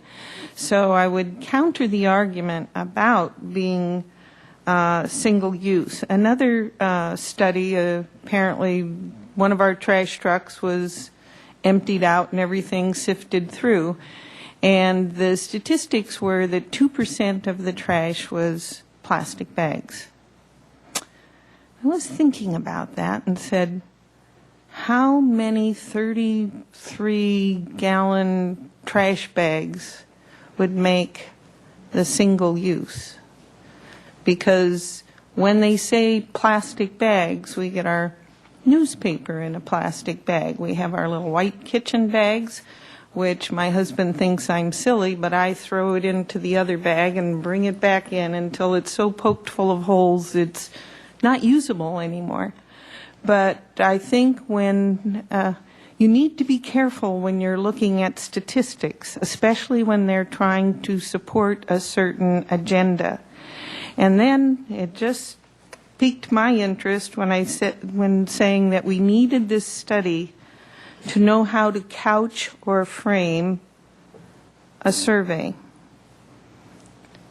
I think that is, well, you think of it. Do you want to be couched and framed, or do you just want the straight dope, give it to me straight, and I'll make my own decision? Thank you very much. So, and my last point is I agree wholeheartedly. This is a great advertising campaign. I shop a lot at Trader Joe's. Now, for some time, they had, for every time you brought in your reusable bag, you got a little ticket and you wrote your name on it, and it went in for a drawing, $25 or whatever. They don't have that program going on, but if you watch the people going into Trader Joe, they're bringing their reusable bags. So I think encouraging grocers to do something like that. I am always more for incentives, especially at this time. I don't think we need to burden the stores with added compliance and tabulating, and that our people don't need added taxes. Thank you. Mr. Williams. Well, I want to first of all appreciate the position that Councilmember Francisco has articulated on this. I feel that it is internally consistent to, not want to spend the money on the survey, but to be willing to give this to the voters to decide. I guess where I have a problem with some of the rhetoric on this is usually the opposition to this measure says, well, people won't support it. But yet then they're not willing to support a survey to see whether whether that's actually true. And the reason why I have pushed for the survey is simply because I know that there are council members on this council that are worried that the public doesn't support this. And so I'm putting this forward so that we could make an informed decision. I'd be happy to throw my lot in with Councilmember Francisco and just put it on the ballot and let the voters decide. But it does take a unanimous vote of this council to do so. And my hope is if we are not unanimous, at very least, if we are not unanimous today, at very least we will go forward with a survey so that we can determine if the voters are for it. So I do support the staff recommendation. I'm thankful that Councilmember Self wants the straight dope, so here I'll try to give it from my perspective. Number one is it's personal habits. It is the most important thing. But just as an experiment, I stopped using single-use bags about 4 years ago, or I stopped getting them at the grocery store, and just to see how long it would take me, still using all my old single-use bags, how long it would take until I ran out of them. Well, it took 4 years to run out of them, and now I go get my plastic bags for the trash from other family members in town, and it's taking it's going to take another 4 to 6 years to run out of the ones that they have in their kitchen. So I would just say that the fact is we're still using an awful lot of single-use bags and putting in the landfill. 2% is not a weighted. It's not this is not a statistic with an agenda. This is part of our waste characterization study that is performed periodically to analyze what waste is going into the landfill. 2% by weight going into our landfill is film plastic. If 2% by weight is film plastic, can you imagine how much is actual volume, since plastic is one of the lightest things going into the landfill?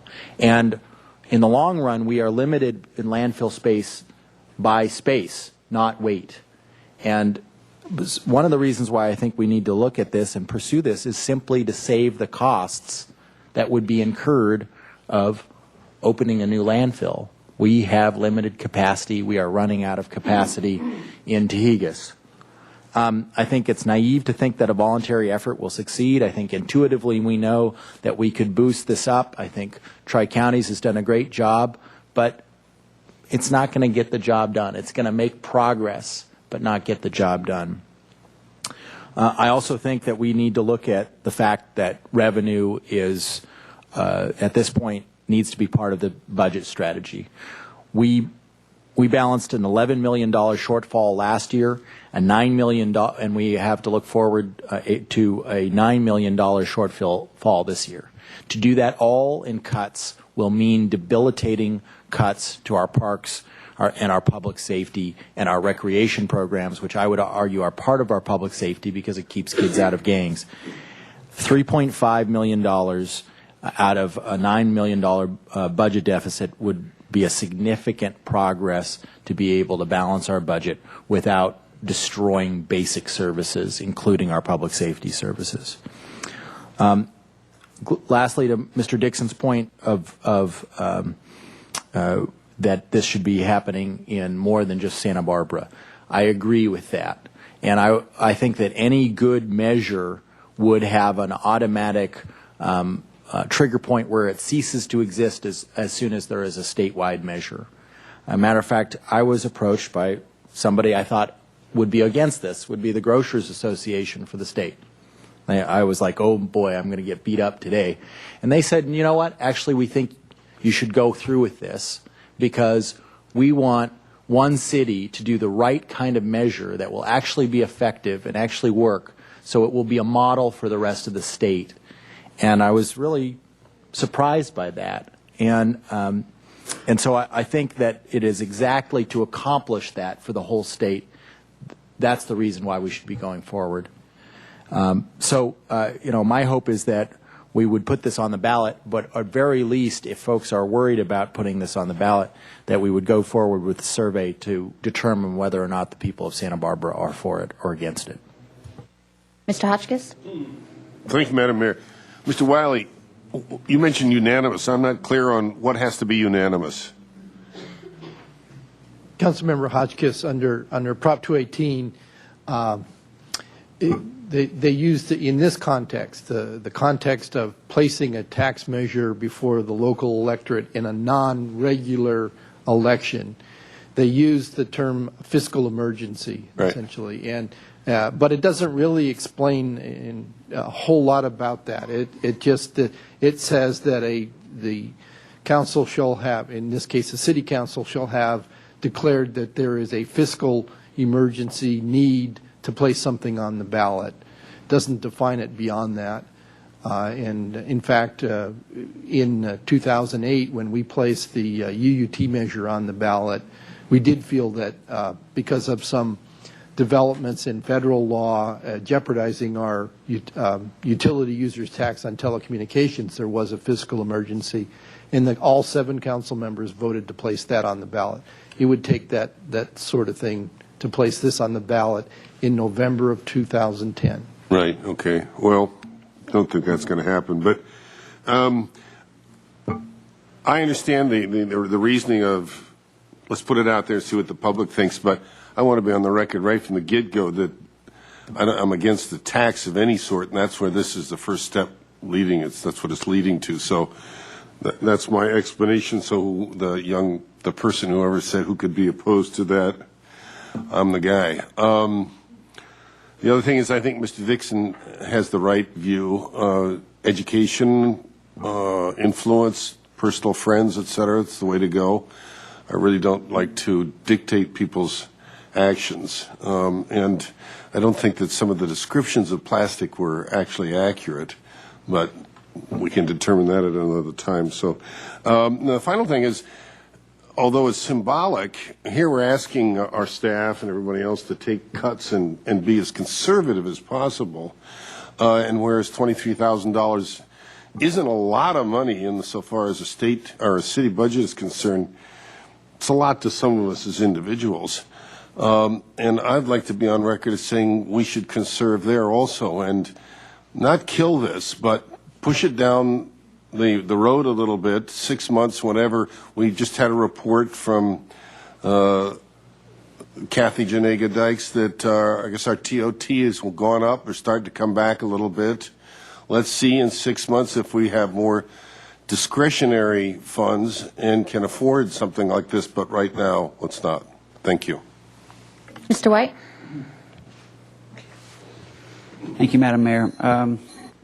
Well, I'm hearing that we don't have a pathway to a election, or at least that's my gut feeling. I didn't get Ms. Self didn't speak to the election side of things, but Mr. Hotchkiss did. So we don't have a unanimous vote to put this on the ballot at this point. So I don't see the need to backfill from there. First of all, the issue of the plastic bags. I, being an ocean guy, obviously share appreciate that one more time we're seeing the education and the sad state of our oceanic affairs. But I don't see us getting to the goal line with an election at this point. So I don't see the need to spend the money to do the poll and the staff time to manage it at this time. I like the idea of looking at things when we're in a little better shape financially. I certainly support. I too would like to see what the citizens of this community, of this county, of this state have to say about this issue, because that's how we don't go lose the competitive edge. I think that Mr. Hotchkiss spoke to that. Head to Nolita, and you're out of that zone. I don't think the money involved in it probably isn't significant enough to change somebody's behavior that way. But at this point, I do believe that the expenditure of $20-something thousand, we need to be looking at each one of those $20,000 and spending them as if it's our individual $20,000. And that makes it, we stack enough of those up and we'll make a difference. So I'm open to continuing to look at this over time, but that's my feeling at this point. Thank you. I have a question, and then Mr. House. For Mr. Wiley, again, there are two ways something can go on a ballot on a city issue. The council could put it on, which would take 7 votes for this year, but there could be a citizens' initiative as well. Could you describe what that process would be, how many signatures, what the timeline? And I don't believe there needs to be an environmental review if it's something from a citizen initiative. That's what we saw with Measure B last year, for example. Is that correct? Yes. Let me answer that question, Madam Mayor. The last question first. The way CEQA has evolved in the last 20 years, and now I was actually just checking it, it's quite express in CEQA regulations. Citizen initiatives do not require environmental review. And it makes sense when you think about it. There's, the ability of a group of citizens to do a local initiative measure is constitutional. It dates from the progressive era over 100 years ago. It's been in the state constitution that long. And it's a practical matter, virtually impossible to do environmental review at a staff level, the sort of typical CEQA process would not work with a citizens initiative. So that doesn't apply. In order to do a local ordinance on an initiative basis, it typically takes 10% of the voters to sign, at least 10% to sign a valid initiative measure and to qualify for the ballot. And just thinking this through at this point, that typically takes about 6 months. You have to draft the initiative, submit it to a city clerk for a ballot title and summary by the city attorney's office, which typically takes 2 to 3 weeks, and then to publish a notice, and that notice takes about 10 days to publish. And after that, you've got 180 days to circulate an initiative measure. So that's typically how it works. This would be a special election date. So normally the city council would not be obligated to place something with only 10% on the November 2010 election. It could wait to a regular city election. However, if they did qualify an initiative measure with 15%, it would qualify conceivably for November of 2010 or June of 2011. Okay, thank you. Sure, Mr. Francisco, you want to follow up on? Thank you, Madam Mayor. Mr. Wiley, if this were, just to clarify this, if this measure, if the council chose to put this measure on a regular city election, like the election next year, would that require a simple majority? That's correct. Okay. Thank you. Thank you. Mr. House? I guess I ought to follow up on that too. And what is the time frame during which that kind of a decision can be made? In other words, do we have to be within 6 months of the election next year, or can, once a survey were to come back and if we decided on a majority vote to put it on the 2011 ballot, can you do it? Can we do it in a couple months or 3 months? Madam Mayor, Councilmember House, if I'm following your question correctly, There's no maximum time period for placing something on a ballot. The council could decide, in the next few months, if it chose to place something on the ballot in November of 2011. I see. I just didn't know. It's kind of interesting to learn about these ins and outs. When this was in front of us the last time, there were some things that I was interested in knowing about, and and it seems like a big missing in our conversation. Like there's an assumption kind of here that we are all alert to, aware of, or know the rationale for why we're even really concerned about this. The presentation we had here and some of the speakers began to allude to the environmental consequences of the use of single-use type bags. And plastic was primarily emphasized, but there's also environmental costs of paper bags as well. And so that's one world, is the environmental world. The other has to do with the cost of the city, of our processing, of the landfill itself.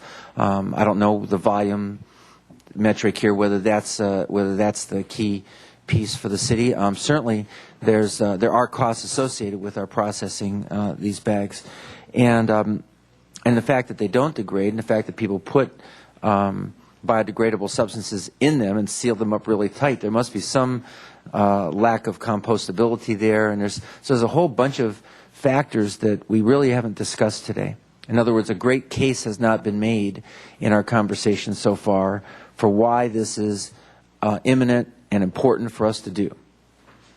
There's cost to the businesses, of having the bags. We certainly use a lot fewer bags in my store. I mean, we hardly ever give a bag out anymore with a spool of thread. We offer it, but people just pop it in their purse and that's it. And so we found that the micro level that the public is kind of coming around in this direction anyway. So I don't know what the differential is between a voluntary program that John Dixon over here at Tri-County Produce has been very successful in implementing with a little bit of incentives, and a voluntary program for the smaller enterprises, along with an ordinance that's a mandatory kind of tax approach, if you will, that we're talking about here today. So I tend to want to know what it is. I want the public to hear. I want us to have a conversation that really brings out the reasons why we should be moving this forward.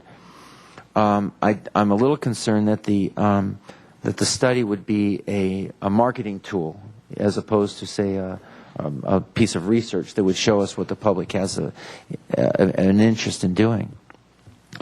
I would like us ultimately to reduce these single-use bags from all the information I've had given to me over the past many months. People have shared a lot with me about their negative consequences to the environment and the costs, but it's not something we've talked about today.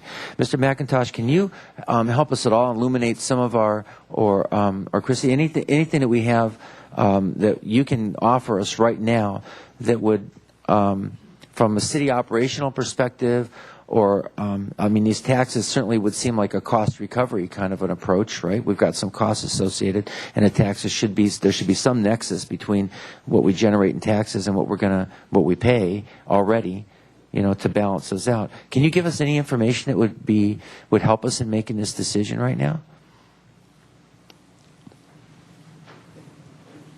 I know you're loaded with information. I didn't need to challenge you like that. You got vast amounts of it. But what would be some key points that we really need to hear to think that we should be spending $23,000? Are we going to get that money back if we're successful in the ballot measure? Just help. Madam Mayor, Council Member House, I believe one of the primary benefits of conducting the survey that's been requested by the Sustainability Committee would be figuring out whether or not to put it on the ballot in the first place. Then you could avoid the $40,000 or $50,000 if it turns out there's only 10% support for such a measure.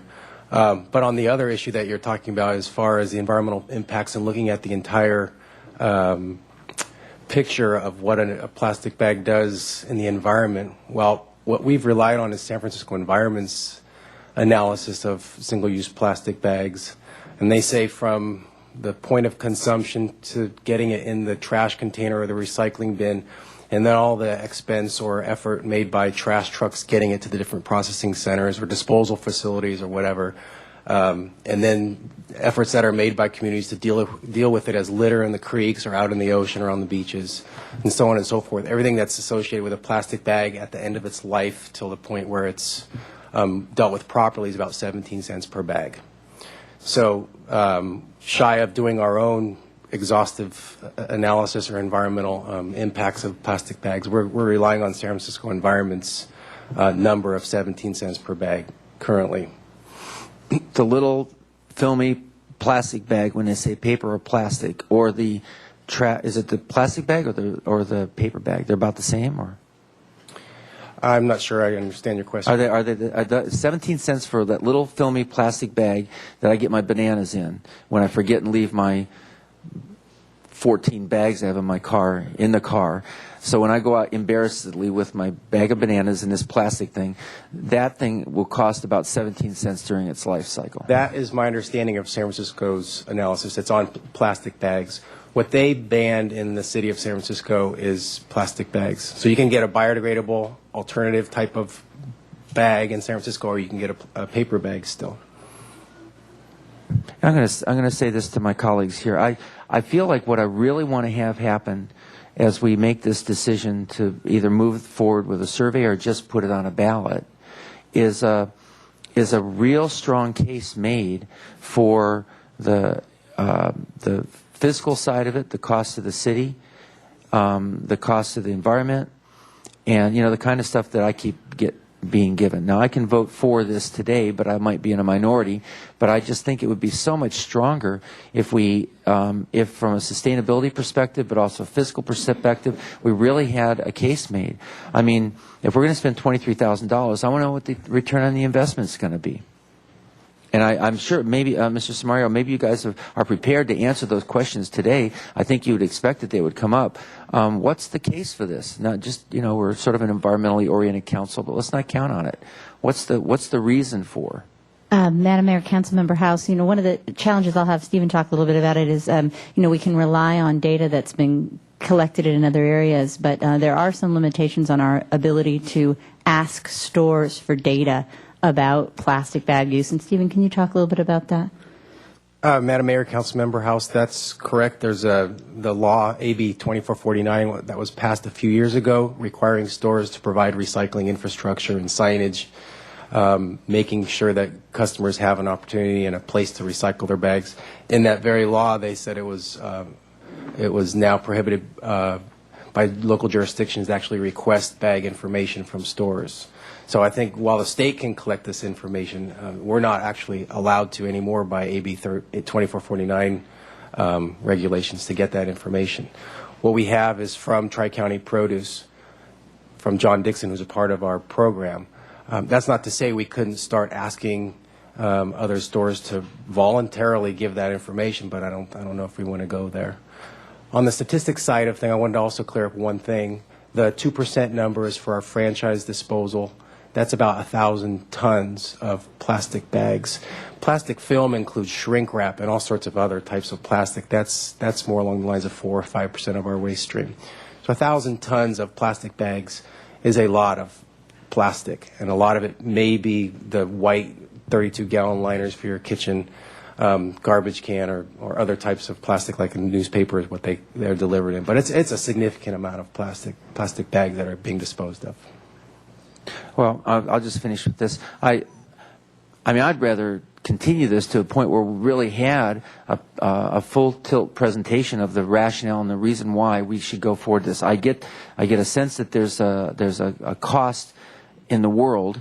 I want to know that in the city of Santa Barbara, for the city to engage in this, that we're doing something. It's not just the right thing, which is a very big reason why, but also that we can afford to do it, and that it would return to us the kind of return that we could reuse perhaps for environmental purposes, or offset the cost to our processing in the waste stream, or something like that, so I can justify it. Because once it goes to the ballot, I mean, the public's going to ask exactly these same questions.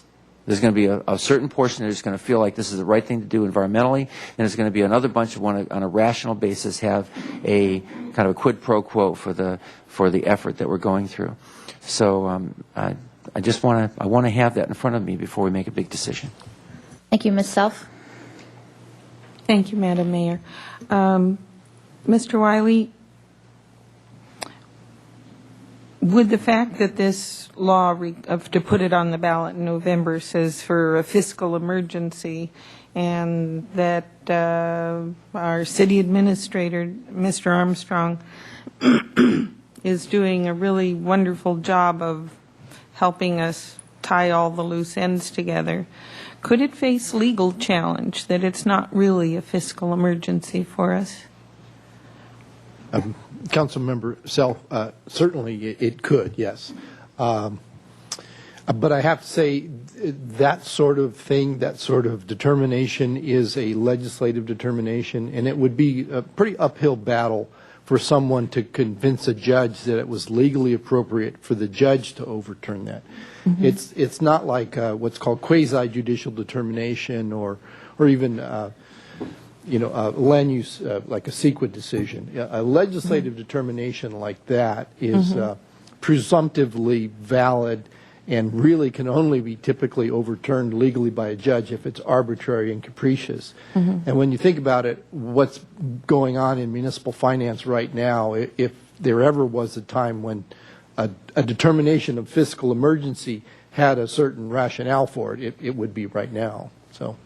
Thank you. I had another question. Right now, our blue bin recycling barrels say no plastic bags. Madam Mayor, Councilmember Self, that's correct for cans and carts in the residential sector. They go down to the Gold Coast facility in Ventura, and they don't have the infrastructure or the machines that are capable of actually pulling the bags out. They don't do it by hand either. So any plastic bags that go in the blue carts or cans actually end up in the landfill. If you're a business customer and you have a dumpster, or you're a school or an institution, dumpsters go to the Marburg Recycling Center, and they do pull the plastic bags out, and they do recycle those. So you're better off, if you do get rid of a plastic bag, taking it to the supermarket where they have the little put your bags here thing. That's correct. See, And we're told that material becomes lumber, recycled plastic lumber in most cases. There is a use for it. I'm concerned that a lot of what I'm hearing up here on council is that it's a fiscal issue. Looks like we are getting out of that, and by creating more taxes and fees, we just went through a round of this last July and November. So this creativity from cities looking to find more pots of gold, I am fundamentally opposed to. And I would not be supporting an election. And I think at this time the survey, as Mr. Hotchkiss said, is money down a rabbit hole. And we don't have time for that and the money for that. And that what we would be actually setting up is another responsibility for someone here to monitor and the taxes that are coming in. So it would be an added expense to the city, and so hopefully at the time when you don't need it anymore, we'd have this employee who's not well utilized. Thank you. Well, I'll just start, and then I see Mr. Williams slide on. We do want to move this forward. We have a couple of other items on today's agenda that I would be very happy to put this on the ballot. I find it it's a little disappointing that if you don't like the tax, you can vote no on it if it's on the ballot, but we're holding it up just by not having 7 votes to put it on the ballot. And I do appreciate Mr. Francisco's approach to that, because I know you'll be out campaigning against it even though you voted to put it on, and that's your right to do so, or maybe not. Maybe I'm wrong there. So so that's a little disappointing. So having said that, I do encourage the community, if we're not going to be able to put something on the ballot, to explore looking at a citizens initiative, and to that effect, and if we want to know if this is really something that we want to do, or it's worth, or if there's actually voter support out there, you're going to need to do some form of a survey. And if that's a way to help move it forward, then that makes sense. But obviously, it's not going to be for this council to put it on in November 2010, because we have a couple of holdouts for reasons because they don't like the tax. So that's, again, disappointing. But But we do need to move forward and make some decision on something to either table it, move it forward, do something. So, Mr. Williams, I think you have your lights on. Well, it's obvious that we don't have the votes today to move this forward. I'm disappointed. I'm disappointed for two reasons. Number one, because I do think that we have a continuous problem with our solid waste. Even though we recycle 70% of our waste, we are not significantly yet reducing the amount of waste going into our landfill. And so we are going to, in the long run, be on the hook for massive costs of opening up a new landfill. I'm also disappointed from the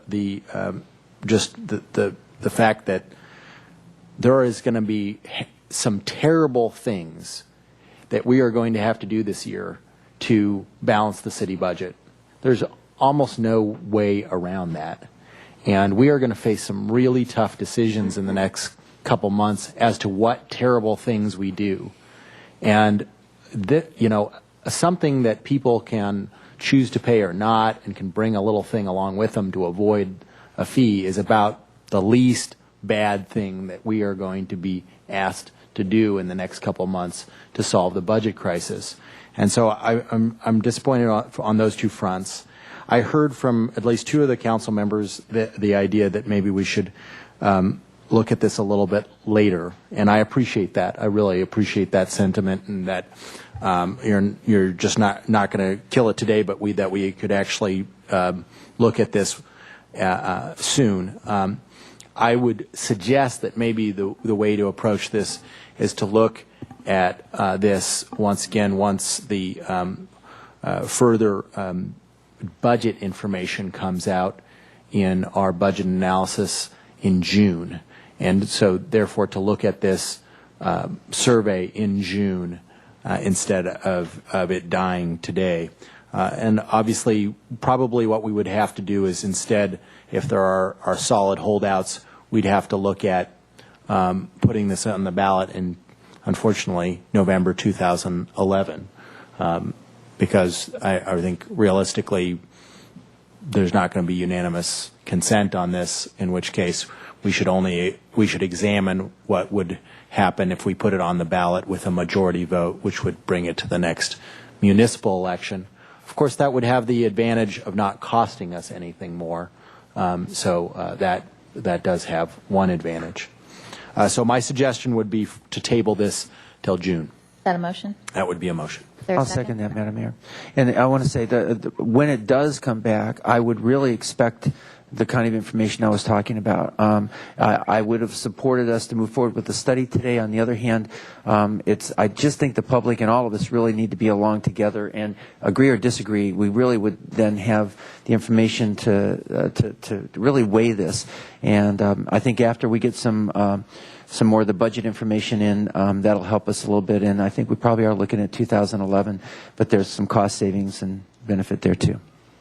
I would still encourage the community, if you want to put this on the ballot yourself, to look at that, whether it's this year or next year, because who knows what the vote will be if and when this comes back to put on the ballot next year. So, Mr. Hotchkiss, did you have? May I make just a substitute motion, which is exactly what Mr. Williams said, but I think we're being too optimistic that in 2 months we're going to see any measurable.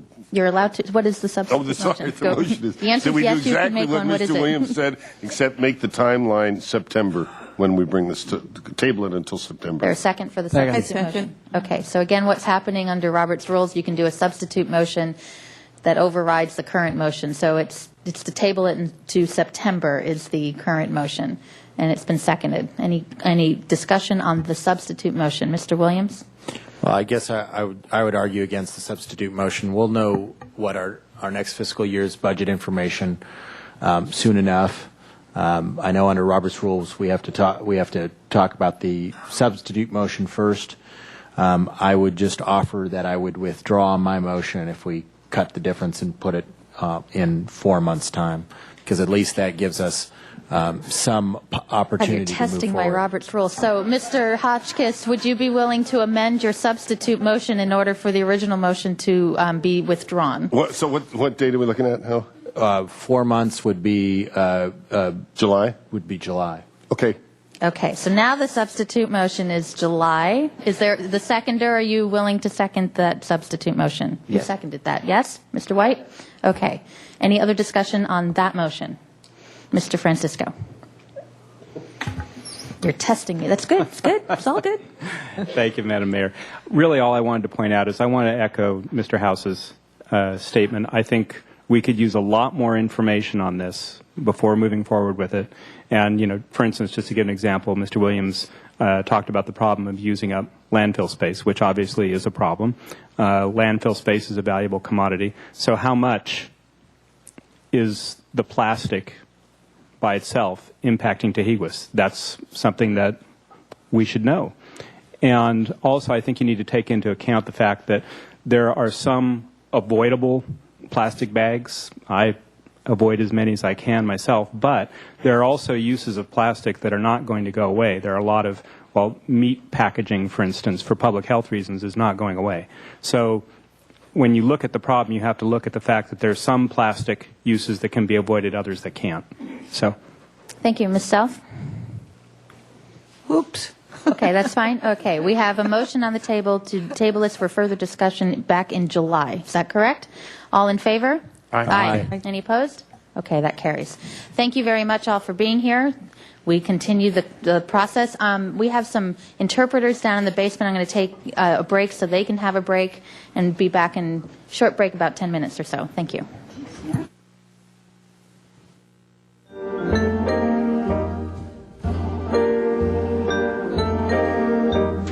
The touch of your lips upon my brow, your lips that are cool and sweet, such tenderness lies in their soft caress. My heart forgets to beat. The touch of your hands upon my head, the love in your eyes, a shine. And now at last, the moment divine,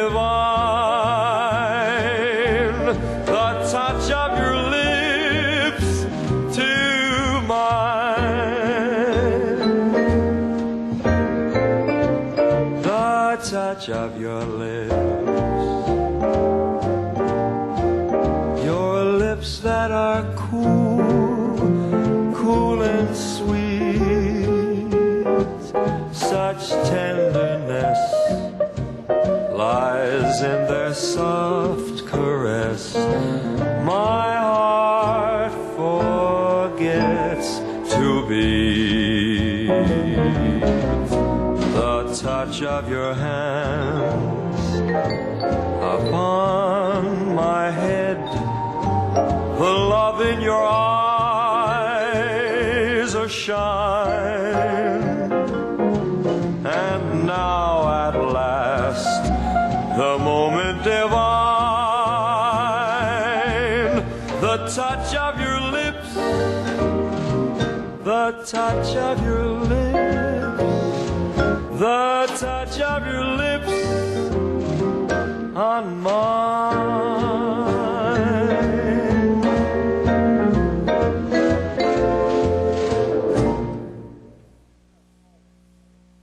When the day is done and the sun is red out in the western skies, when you lay your head in your tiny bed and you close your sleepy eyes,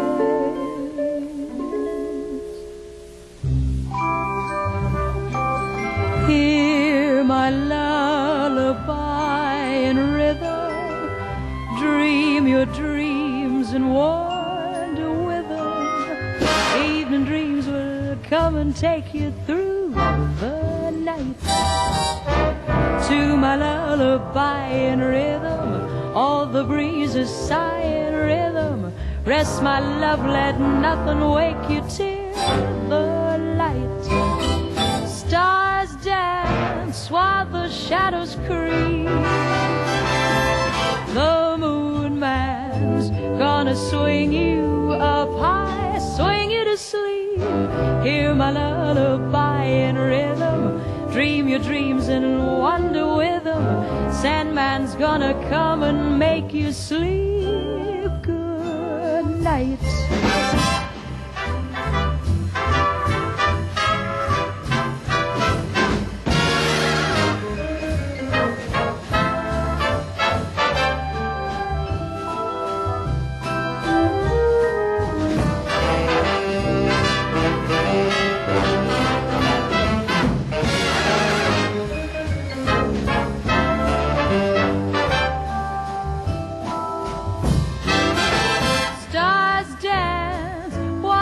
Shadows creep.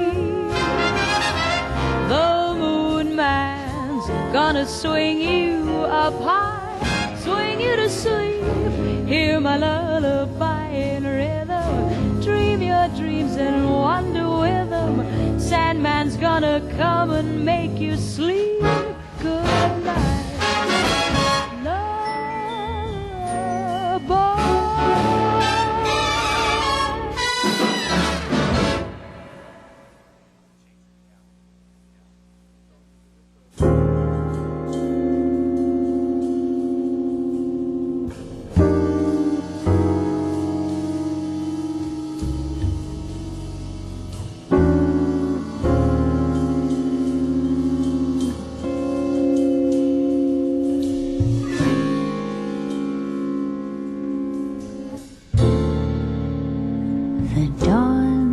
Is filled with dreams, so many dreams, which one is mine? One must be right for me. Which dream of all the dreams, when there's a dream for every star, and there are so many stars, so many stars. The wind is filled with songs, so many songs, which one is mine? One must be right for me. Which song of all the songs, where there's a song for every star, and there are oh so many stars, so many stars.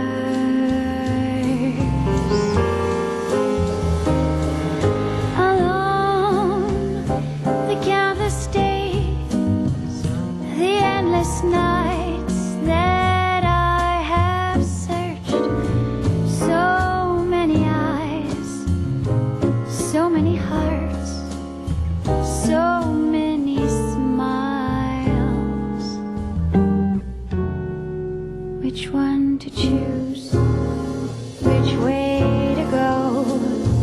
How can I tell? How will I know? Out of oh, so many stars, so many stars.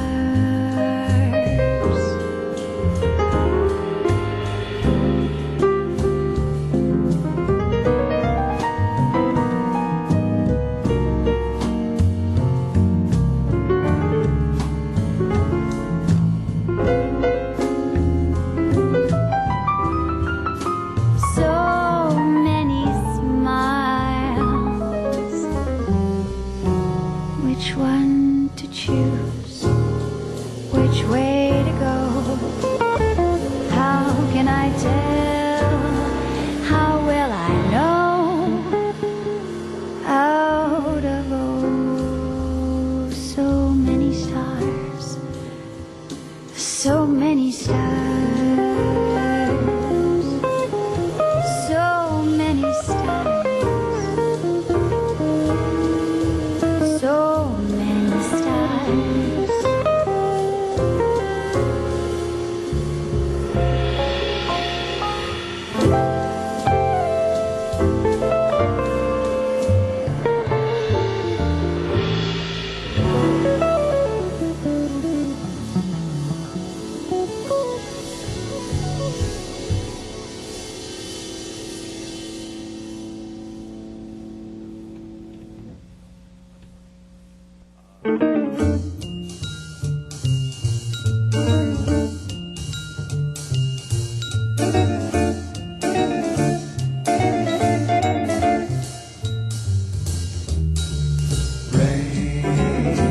Let us cuddle while the rain pitter patters on the pane, and we're alone, a chance to while away a dreamy afternoon, a lovely peaceful afternoon. No one can see us.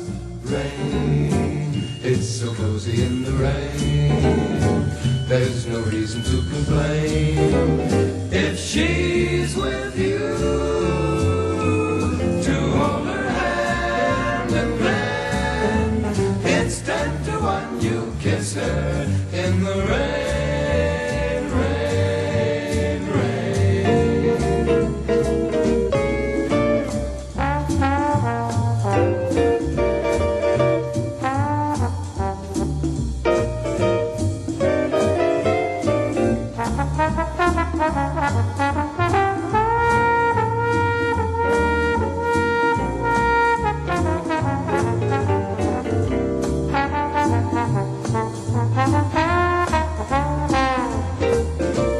Rain, rain, rain, it's so cozy in the rain. No reason to complain if she's with you. Just hold her hand, then it's 10 to 1, you kissed her in the rain. In the rain, it's 10 to 1, you kiss her in the rain. It's 10 to 1, you kiss her in the rain. It's 10 to 1, you kiss her in the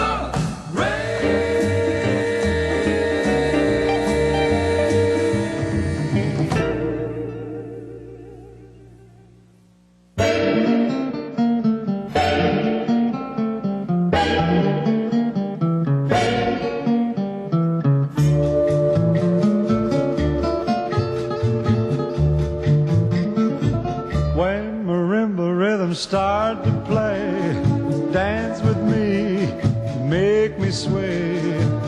Like the lazy ocean hugs the shore, hold me close, sway me more.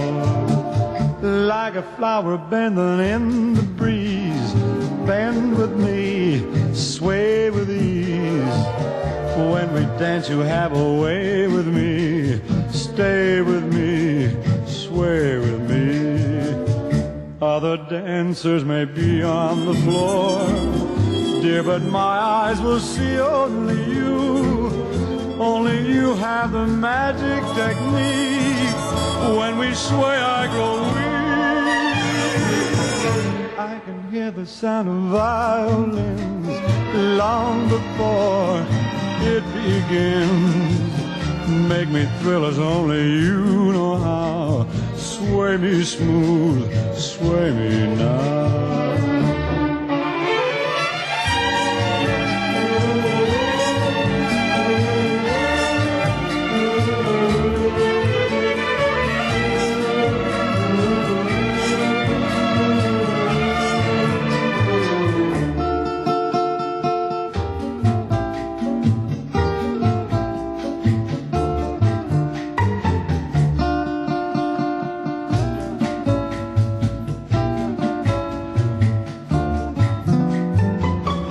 Other dancers may be on the floor, dear, but my eyes will see only you. Only you have the magic technique. When we sway I grow weak. I can hear the sound of violins long before it begins. Make me thrill as only you know how. Sway me smooth, sway me now. Sway me now. You know how. odd thing that we call a budgeted year-end variance, that we had budgeted a year-end variance of almost $1.4 million, but we had already capitalized on those savings when we implemented the measures in November, particularly the keeping vacant positions unfilled and unbudgeted. So really our problem is about $3.7 million. This is a list we presented to you on February 25th. It included holding additional positions vacant, those that became vacant since November, and they are valued at $609,000 for the remainder of the year. We identified also additional salary savings from the police department, keeping vacant positions basically vacant for the entire year. So the new savings that we would achieve or arrive at is between January and June is about $435,000. We also talked about the reduction of overtime in the fire department that would be effective March 1st. We did not implement that. You asked us to come back and do more work on that. And as you'll see in a moment, we are now recommending not including this in the list of measures, and that so pulling it out, we would be still holding it out as a consideration for next year. But for now, we think it's appropriate to go ahead and remove it since we've identified other measures. We also still are including the reduction of some capital projects that we believe we can reduce and defer in Parks and Recreation, totaling $268,000. We also had recommended the additional rebate of workers' compensation premiums, that's the general fund portion, through June 30, 2009, that we had accumulated above what we really needed to pay all our claims and expenses. And so we are recommending taking $600,000 of those reserves from the self-insurance fund and transferring into the general fund. And then the next two items were actually combined in the February report. They were shown as one lump sum called miscellaneous departmental cuts, but since one of them does need council action, or actually agency board action, we have identified it here separately now. And this is where the RDA would be funding the relocation costs associated with the fire station annex renovation project. As you may know, we have fire administrative staff currently leasing space on Delavina Street, 925 Delavina, I think is the address. And that is in order for us to do the work on the annex of the fire station. Those costs are budgeted this year in the fire department, and they're also were anticipated to be budgeted next year in the fire department's budget. But we determined that it's really an RDA cost. It's part of the overall project cost that the RDA is funding, and we thought it would be appropriate for the RDA to pay those relocation costs as well. And so that's going to save us this year $171,379. Next year we'll save $240 because the total amount of lease costs we're going to expect to spend is about $480,000. And then lastly are the miscellaneous departmental cuts, and these are non-labor adjustments, mostly things like training, supplies and services and the like, but cumulatively for all departments in the general fund, it represents a fairly good number of almost $200,000. So you can see the additional measures of 2.8, but when you back out the overtime for fire, we actually are down to measures we're now as revised of $2.3 million. So our originally projected deficit was 3.7. The revised measures are 2.3. And then, we've been looking at our revenues, and we look at them all the time, every month as we get new bed tax information. And, we've been reporting you nothing but bad news that's been getting worse and worse. But actually, in the last month or two, we've actually had better information. Our sales tax came in at only 3.3% down. We projected 5% down. Our bed tax did a little bit better. So you'll see in the details here that we're expecting that our revenues in some of these areas are going to be up higher than we had originally projected back in February. Bed tax, we see $260,000 gain. Utility users tax, $146,000. We are expecting actual additional declines in our business license tax of $105,000. But on a net basis, we can expect that we're projecting at this point, again, things could change, but we're projecting about $311,000. We're just rounding it to $300,000. So you can see that our outstanding shortfall now is about $1.1 million. And then we've identified new items, a couple. First is the additional use of the self-insurance fund reserves. And, it's been nothing really but good news in that respect. When we establish how much we need each year to pay for all of our claims and insurance, we based that on actuarial studies that are done every 2 years. The last one was done in September of 2008. And basically, we've just done better than what the actuaries had predicted. And so we've been generating basically surpluses. We used $600,000 just recently, and we're recommending using an additional $480,000 this year. This is based on the current year results of operations that we're expecting to generate about $700,000+ in surpluses, of which $480,000 relates to the general fund. And then another item is in the solid waste fund. We do collect franchise fees in the solid waste fund. They are about $440,000 per year. And if it sounds interesting to you, I mean, or unique, it is unique that we would have franchise fees outside of a general fund. The whole purpose of franchise fees are designed to reimburse the local government, essentially the general fund, for the use of the right-of-way, our streets and highways and the like. And it's unusual that we would have franchise fees being accounted for in a solid waste fund like we do. We've been doing it for a number of years now, and we're suggesting that why not bring those into the general fund, since that's where it really belongs, and that would generate $440,000 of new ongoing revenues for the general fund. Now, there is impact to the solid waste fund, and we plan on mitigating it two ways. One is we do have accumulated reserves in our solid waste fund of about $1.8 million. And those have just been generated over time. And in large part, we were accumulating those to fund a project that you're all familiar with. I think you're familiar with. That's the gas extraction system project at Ealings Park. We had no idea how much that would cost. We felt it could be in order, upwards of $1 million. So we were generating some of those reserves for that purpose.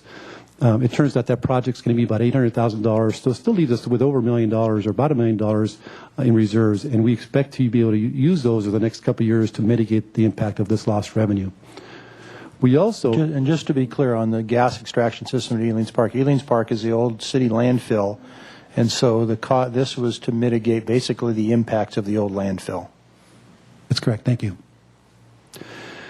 And the other way we think we're going to be able to mitigate is that right now we have seen a substantial decline in our recycling revenues from the recyclables that we basically get processed down in Ventura, and we get money off of that. Last year, 2009, we generated about $500,000 in those revenues. This year, we're expecting to receive about $800,000, but because of the incredible just falling of those commodity values, we expect next year to actually pay about $37,000 for our share of the loss from processing those recyclables. We're not going to stop doing that, but we're going to generate a loss. But we already see that the markets are turning around, and we expect over the next 2-3 years that our revenues will be somewhere in the order of $400,000 or $500,000, which would then offset this loss of revenue. So we think in a couple, 3 years we'll be back in balance after using reserves for at least part of it. So when we include these items, these newly identified items, which we are recommending, our standing shortfall now drops to about $200,000, which, because we're dealing with estimates, it's essentially balanced. And so we're going to monitor this more closely. We'll wait till the end of the year, but I think we're going to be pretty close. We might even find that additional year in savings would make up that difference. Maybe revenues do a little better, but we're pretty close. Having said that, we have identified a couple of other items. And these items, and Mr. Williams alluded to them earlier, but there are two items that we have identified that could be potential measures that if council wanted to consider implementation, we could. We aren't necessarily recommending them because we effectively think we're pretty close. But the first is using RDA funds to pay for more of the capital program in the downtown parking fund. And what that will do in the amount of $312,000, that number actually represents how much the downtown parking fund is paying toward the maintenance of our State Street sidewalks that is handled by the downtown organization.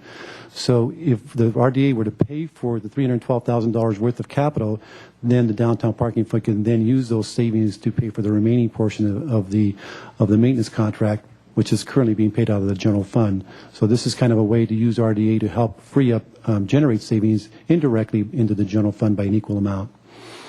And the second item is actually an item that we were asked to look at by council, and that's to look to see if there's any unrestricted utility users tax revenues from the streets fund.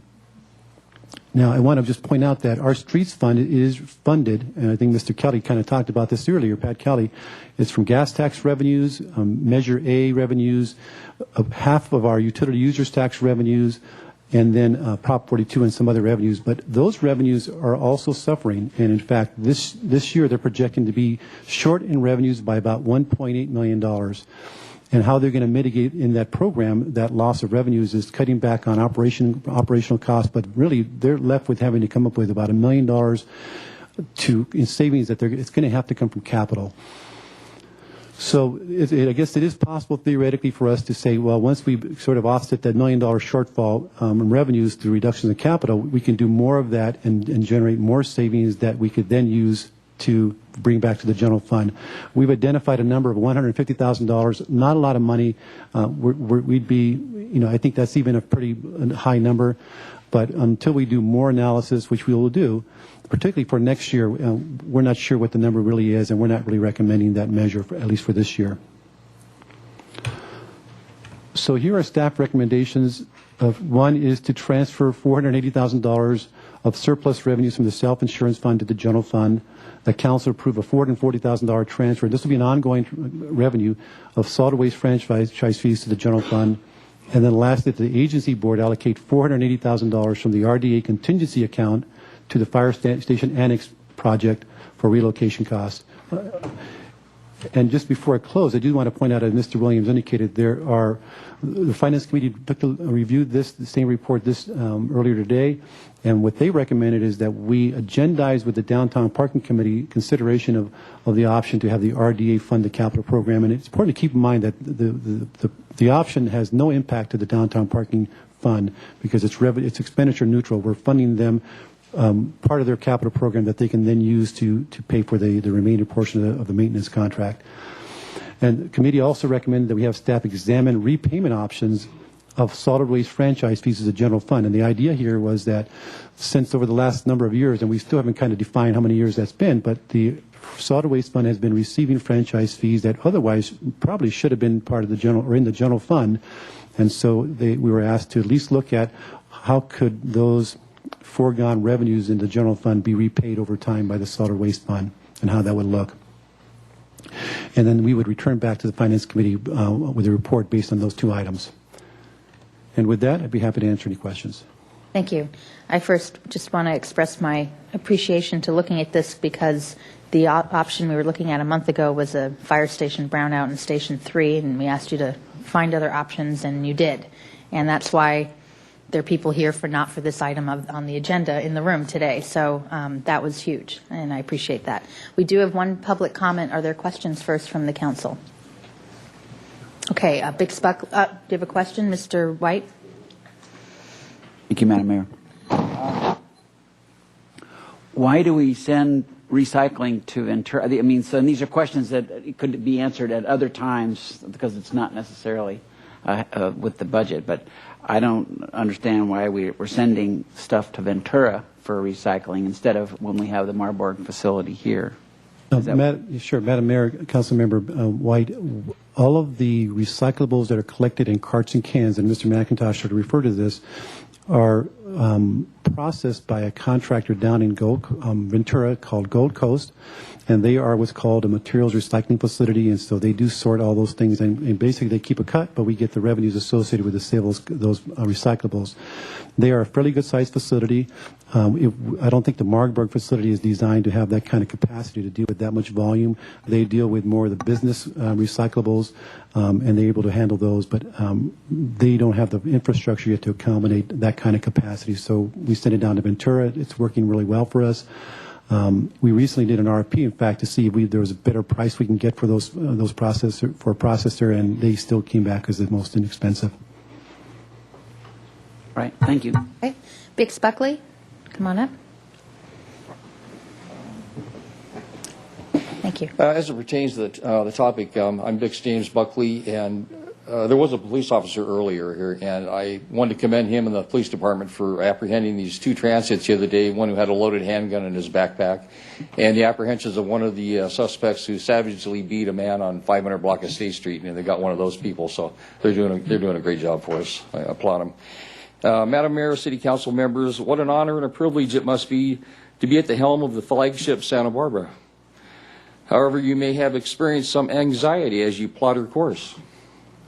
She's slow to respond to her compass, riding low in the water of uncertainty, overladen with debt, her proud hull, brilliant sails, smeared with graffiti. In these times of high unemployment, there is one thing that can be employed that won't cost the city one penny, and that would be something called common sense. The former mayor at one time wanted to disarm the police. There is now talk of cutting back on the police, the fire responders, personnel. It's a bad idea.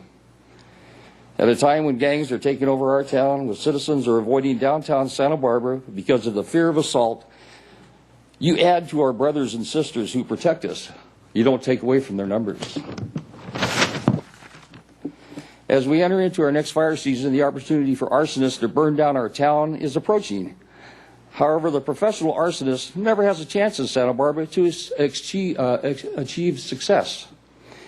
Santa Barbara City College will field another group, perhaps, or trail clearing citizens or day laborers in San Ynez Valley will beat them to the punch once again. Lack of funds for protecting our citizens. Are you kidding me? Do we need new brick sidewalks and approaches down on Cabrillo Boulevard? And this state of California seems to be fairly bankrupt, but we're going to spend $150 million for a new courthouse. So I'm just suggesting that there's ways to come up with funds for public safety other than taking away from the people who serve us and do a wonderful job doing it. Thank you. Thank you. Okay, back to the council. Mr. House? Yes, and it's. I would just want to echo the comments from our mayor with our appreciation. This is. I know our administrator and Mr. Samari, you as well, worked so hard on this, trying to get this right and find the funding that we need to be able to make it through this year and not have the impacts that the speaker was just speaking about. And of course, we have another year coming still. Some of these will be not just one-time changes, which is really, great. I mean, that's the kind of thing we're really looking for. I do want to also support the ancillary recommendations that you had at the very end there. The use of RDA funds, I think there is a nexus there in terms of the using those for the capital program and shifting that around. In any case, I didn't know whether there'd be a whole lot of discussion, and I'm really going to go ahead and just make a motion so we can discuss the motion. I move the staff recommendation for these changes, including the recommendations that were at the end. At the Finance Committee? Finance, I can go. Would you put them up there so I say them correctly? One was to go to this is all to go to the Finance Committee recommendations, so they get to review all these things, including the Downtown Parking Committee consideration of the option for the RDA fund capital program. They would very much like to hear about that. Even though it's revenue neutral, they should know. Okay, Mr. Hotch, did you second that? Okay, so it's moved and seconded. Mr. Williams? I appreciate staff for putting forward some of the alternate suggestions.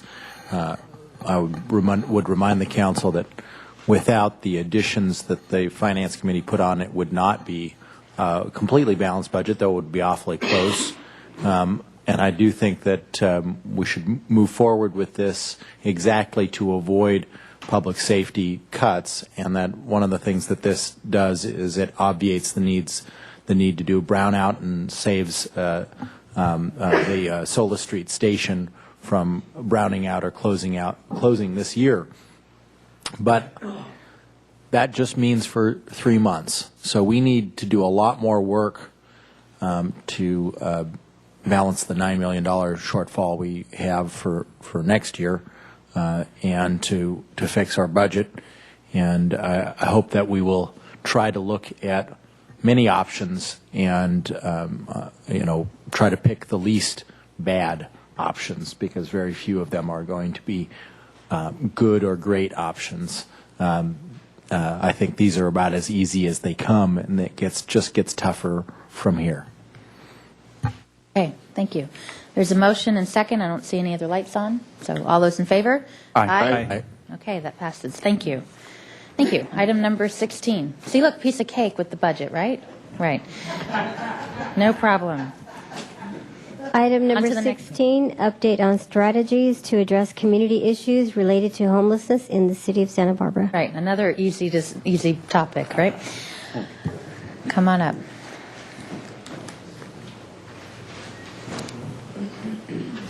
Thank you, Ms. Gray.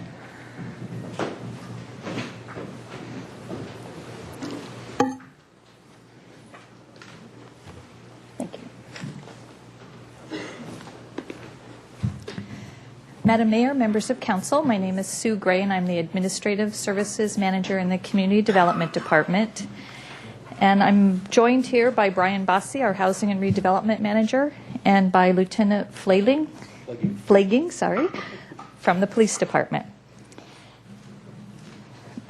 We come before you today to provide an update on the strategies to address community issues related to homelessness in the city of Santa Barbara, which was approved by council in February 2009. And before I start that, I'd like to start with a little background information for the new council members and just as a reminder for everyone else. On June 17, 2008, council established a subcommittee. It was comprised of 3 council members, former council member Ea Falcone, council member Dale Francisco, and Mayor Helene Schneider. And they formed to study a range of issues related to homeless services and neighborhood impacts. And they were charged with making recommendations to the full council with community input on strategies to address 5 identified issues. The 5 issues that were identified at that time were coordination between city police and homeless street outreach staff to reduce calls for service to the city police department, a recommendation from the Milpas Action Task Force to consider establishing a recovery zone or alcohol impact zone in the lower Milpas Street area, aggressive panhandling primarily in the downtown, gaining the support of the courts, district attorney, and county probation to curb negative behavior and require offenders to receive services, treatment to get on the track to recovery, and a utilization of existing shelter services to more effectively assist the most vulnerable homeless population. From July 2008 to January 2009, a series of community-type forum meetings were held. And as I mentioned earlier, on February 24th, 2009, Council adopted the strategies to address community issues related to homelessness. This included 12 different strategies. At that time, Council directed staff to implement these strategies. They also asked the subcommittee to get together one more time and develop some assessment protocols to measure the effectiveness of the strategies. And they directed staff to return in 12 months with an update, which is what we're doing today. The 12 recommended strategies are organized into 3 different categories: enforcement, intervention, and prevention. And I'm going to give a brief description of the status of each of the 12 strategies, and then there are several people here, I believe, who can answer any questions on any specific strategy. The first strategy was adoption of a city ordinance that is more restrictive on solicitation. Council adopted an ordinance in August 2009 that prohibits abusive panhandling citywide, and abusive panhandling is defined as blocking, following, threatening, and or touching the person being asked for money. It also prohibits active panhandling in limited areas, and that would be any type of a verbal request. The areas were the 400 to 1200 blocks of State Street, Lower Milpas Street, and Cabrillo Boulevard between Castillo and Milpas. Passive panhandling, however, is allowed citywide, and passive panhandling is defined as no verbal request, just someone standing holding a sign requesting funding.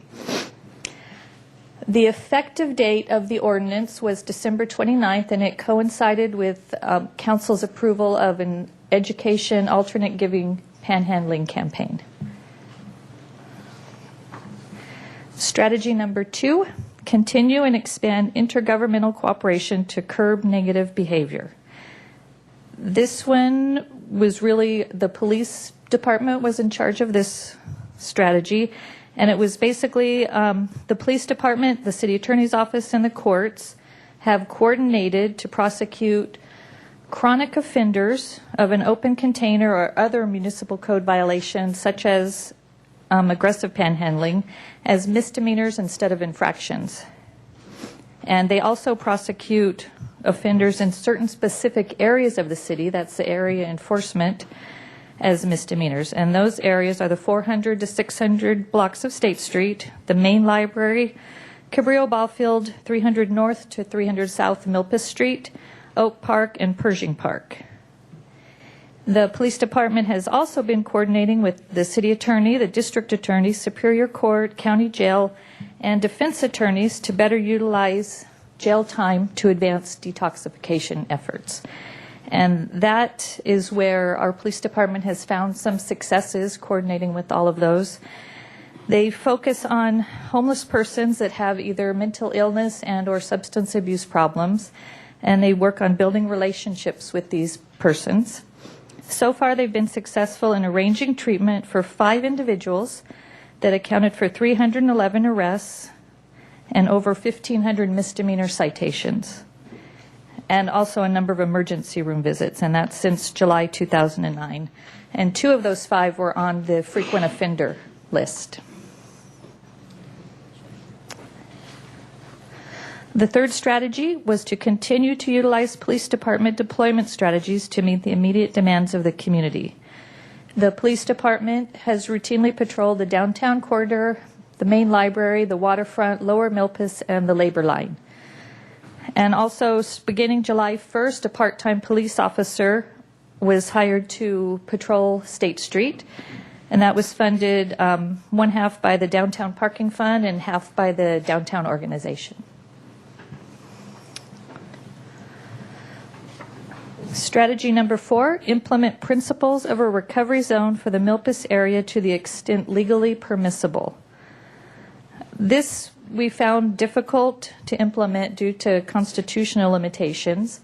However, there was one liquor license enhancement on Lower Milpas Street that was protested by the police department and denied. And the city's legislative platform includes a revision to include city support for legislations to allow designated alcohol impact areas. At this time, that's not allowed in the state of California. Could you tell me what that is? Alcohol impact area. Perhaps Mr. Wiley can explain this. Mr. Riley? Madam Mayor, Councilmember Hotchkiss, this was a proposal that the council endorsed to essentially ask the state legislature to authorize cities to designate certain zones, alcohol impact zones, where ABC licensing would have more local control, or even, in fact, direct local control of the issuance of the license. That's the idea. As you know, the state of the law is and has been for some time that issuing alcohol licenses is a state function. So this concept is to actually, where a city council finds that an area has a lot of negative in police and criminal impacts from alcohol establishments, is basically have local control. And as Ms. Gray mentioned, this would be something we'd add to the legislative platform and ask Sacramento to pursue, or our local legislators to pursue, possibly. Okay, the 5th strategy was to encourage coordination and cooperation of street outreach teams and the police department to work with those on the top 100 open container offender list. And during the last year, several meetings have been held. They've been well attended by both the police department and the street outreach teams. And they have so far collaborated on camp cleanups. The police department is notifying the street outreach workers ahead of time so that they can go and help the people in the camps and let them know that a cleanup's coming, make sure they have all their important documents on hand, and try to engage them at that time, saying, hey, you're not going to be able to stay here. How about getting some services? They've developed a release of information so they can share information about different clients.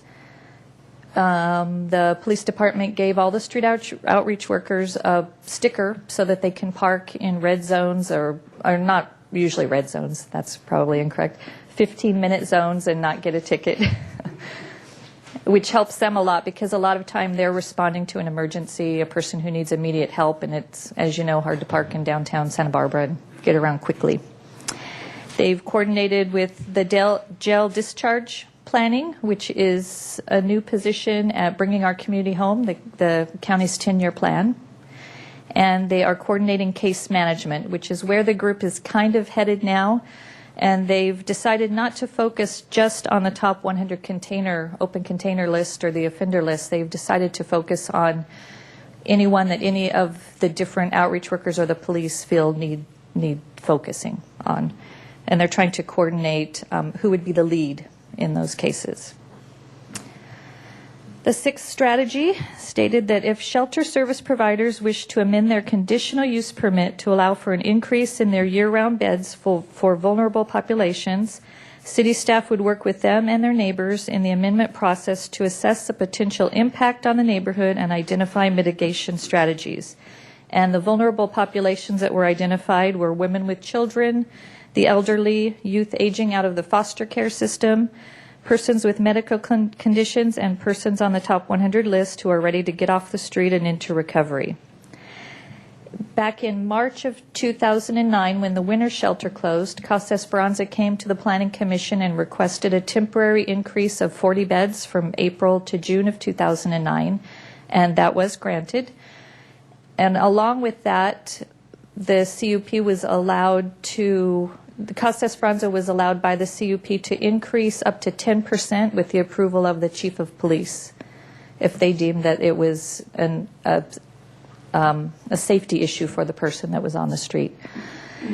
Since that time, Ms. Gregg, can just make clear what that means. The 10%, as I understand, is if the shelter is at capacity in the summertime, which is 100 beds, the police chief has the discretion to allow 10 more people into Casa Esperanza for safety reasons. Exactly. So just to be clear what 10% means. Yes. Okay. It's an addition of 10 people per night. Since July, there's been an average of 4 people per week or bed nights per week that this that has been taken advantage of because of this change. So it's not up to the 10%. There have been 144 bed nights in the time from July through November. Beginning in December, they went up to their 200 limit, so the extra 10% wasn't used. Okay. Number 7, consider using Community Development Block Grant and Redevelopment Agency funds for capital improvements in the lower Milpas Street area to mitigate the impact of homelessness. In the fiscal year 2011 CDBG grants that you guys approved last Tuesday, there's $25,000 of CDBG funds to put a 6-foot fence around the Cabrillo ball fields. That I think you might recall. I think that had some discussion last week. So that's one of them. And in the city's capital improvement program for 2014, there are projects such as pedestrian lighting and sidewalk infill, which is possibly an RDA-funded project, pending applications and approval. Number 8, the significant need for additional detox beds is recognized, and staff is directed to work with relevant agencies to help them with securing locations and funding for more detox beds and recovery beds for homeless individuals with substance abuse issues. When we started working on this one, we kind of decided that it needed to be broken down into 2 different areas. There was a short-term solution, and then there's a long-term solution. The short-term solution, it became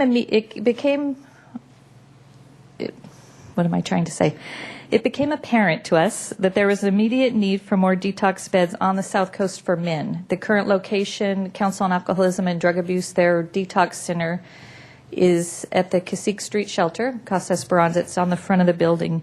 And they have 2 small rooms that have dorm-style beds in them. 6 of the beds are for men and 6 of the beds are for women. So if they had 6 men and 3 women, they couldn't put 3 more men in there because of the dorm-style setup. And they were showing a consistent need for more male beds, and the women's beds were never full. So due to a collaboration between the Council on Alcoholism and Drug Abuse, Casa Esperanza, Alcohol, Drug, Mental Health Services, Good Samaritan Shelter up in Santa Maria, and Clergy and Laity United for Economic Justice, we worked it out so that women are temporarily being sent up to North County for detox services. And that was a great collaboration. It happened quickly. Everyone cooperated. And a special thanks or special acknowledgement goes to Alcohol, Drug, Mental Health Services. They really were the ones who kind of steered this along. Clue for providing funding for transportation, and Good Samaritan for making it possible and accepting the women up there. So that's the short-term solution. In the long term, there's a subcommittee of the South Coast Homeless Advisory Committee that's working on finding a new location for the detox center, one that can provide flexibility so that there could be nine men and 3 women if that was the need. And that is kind of, they don't have a lot of money for operating costs, even if we found a huge building right now. But just to have that flexibility would help solve the problem immediately. But the site that we're looking for would also be a site that would allow for a possible expansion if there were operating funds in the future to expand the number of beds. This may also at some point come to the Redevelopment Agency Board for a funding request. In addition to that, also the fiscal year 2011 Human Services process, they allocated $20,000. These are brand new allocations that were not given before. $20,000 to Council on Alcoholism and Drug Abuse for their detox program, and $15,000 to Casa Serena for their women's recovery program. The 9th strategy, continue and expand the restorative policing program to work with homeless persons with mental illness. The report that we received on this was, although there hasn't been an increase in the actual restorative police officers that are out on the street, all of the tactical police force officers are trained in the restorative policing process. And the city police department hosted a crisis intervention class for city police and surrounding organizations in February. Number 10. Work with service providers to secure funding for relocation funds and emergency hotel vouchers and programs to help reconnect people with their families. This came about because of a need back a year ago. Transition House and all the other shelters were experiencing a huge increase in requests to the shelter due to the economy. So the city entered into an agreement with Transition House for a pilot project for hotel vouchers, using interest income from the Coastal Zone Affordable Overnight Accommodation Fund. The intent of the hotel voucher program was to provide immediate shelter to those waiting to enter Transition House so they weren't on the street. At the same time, Transition House started keeping a waiting list. Before this, they would just tell people to come back the next day and see if there was an opening, but their waiting list grew so large that it was hard to tell people to keep coming back when they weren't going to get in for a while. The result of these 2 changes, Transition House found that many people were able to stay off the street because of the waiting list. They were either able to tell their landlords or family or friends that they were staying with that they had a place to go. They were just on a waiting list, so people were more likely to let them stay a little longer. So as a result, Transition House, their waiting list since July 2009 totaled 161 families. Only 8 of those utilized the hotel voucher program. 39 entered Transition House eventually, and 66 could not be reached when they were called when it was their turn. Interesting, 79% of the families on the waiting list were from the city of Santa Barbara, and 90% were from the county of Santa Barbara. 8 families received hotel vouchers. Those were 14 total people, and 23 total nights of hotel vouchers were purchased. Strategy 11, develop a panhandling and alternate giving campaign in collaboration with the Downtown Organization, the Conference and Visitors Bureau, the Chamber of Commerce, the Greater Santa Barbara Lodging and Restaurant Association, the faith-based community, homeless service providers, and homeless advocates. Of all the strategies that we're talking about, this one was probably the most active, had the most active community-wide effort. They had many, many meetings to help develop the campaign that came to Council and the Redevelopment Agency Board in November of 2009. They received funding to implement Phase 1, which includes education and countertop alternative donation devices. The Downtown Organization is implementing. They've contracted out with Surf Media to help with the education piece. And the launch of this strategy is April 20th of this year, of next month. They plan to launch phase 2 in January of 2011, and that will involve street-side donation receptacles. And number 12, continue to look for opportunities to assist with affordable housing projects, especially those involving permanent supportive housing for homeless individuals. And on this strategy, we have 3 projects in the pipeline. Artisan Court is a housing authority project. 56 total units, 1/3 to 1/2 are expected to be for homeless persons, and that one is in process as we speak. The Bradley property, that's also a housing authority project, 54 units, again 1/3 to 1/2 they're estimating for homeless persons. And Transition House is going to be developed, or they're going to be putting up 8 new units and an infant center, and their units are 100% for homeless families. As I mentioned earlier, the subcommittee met again to develop some assessment protocol. We have found over the year that it's been difficult to measure the success and or the impact of the strategy since there's so many factors that are involved with homelessness. We expect the assessment measures to change and evolve over time, but I just wanted to quickly go over what we've measured so far this year. Under intergovernmental cooperation, there have been 694 citations issued in the enforcement zones. 33% of those citations are from 10 individuals. 3 aggressive panhandling citations have been issued. As I mentioned earlier, the one in alcohol enhancement license was denied. 18 drug sale arrests have been made in the recovery zone. We've had 0 stay-away orders made, and therefore 0 stay-away orders violated. For street outreach coordination, the street outreach workers have made 1,877 contacts. 168 people have entered shelter or housing. The jail inmate discharge planner has had 134 contacts inside the jail. 10 of those individuals were on the chronic offender list, and 63% of them are from the city of Santa Barbara. And again, the hotel voucher pilot program, 8 families given vouchers. It shows here where they came from. 6 came from apartments, 1 came from Casa Esperanza, and 1 came from the street. And all 8 found housing. None of those 8 ended up going into Transition House.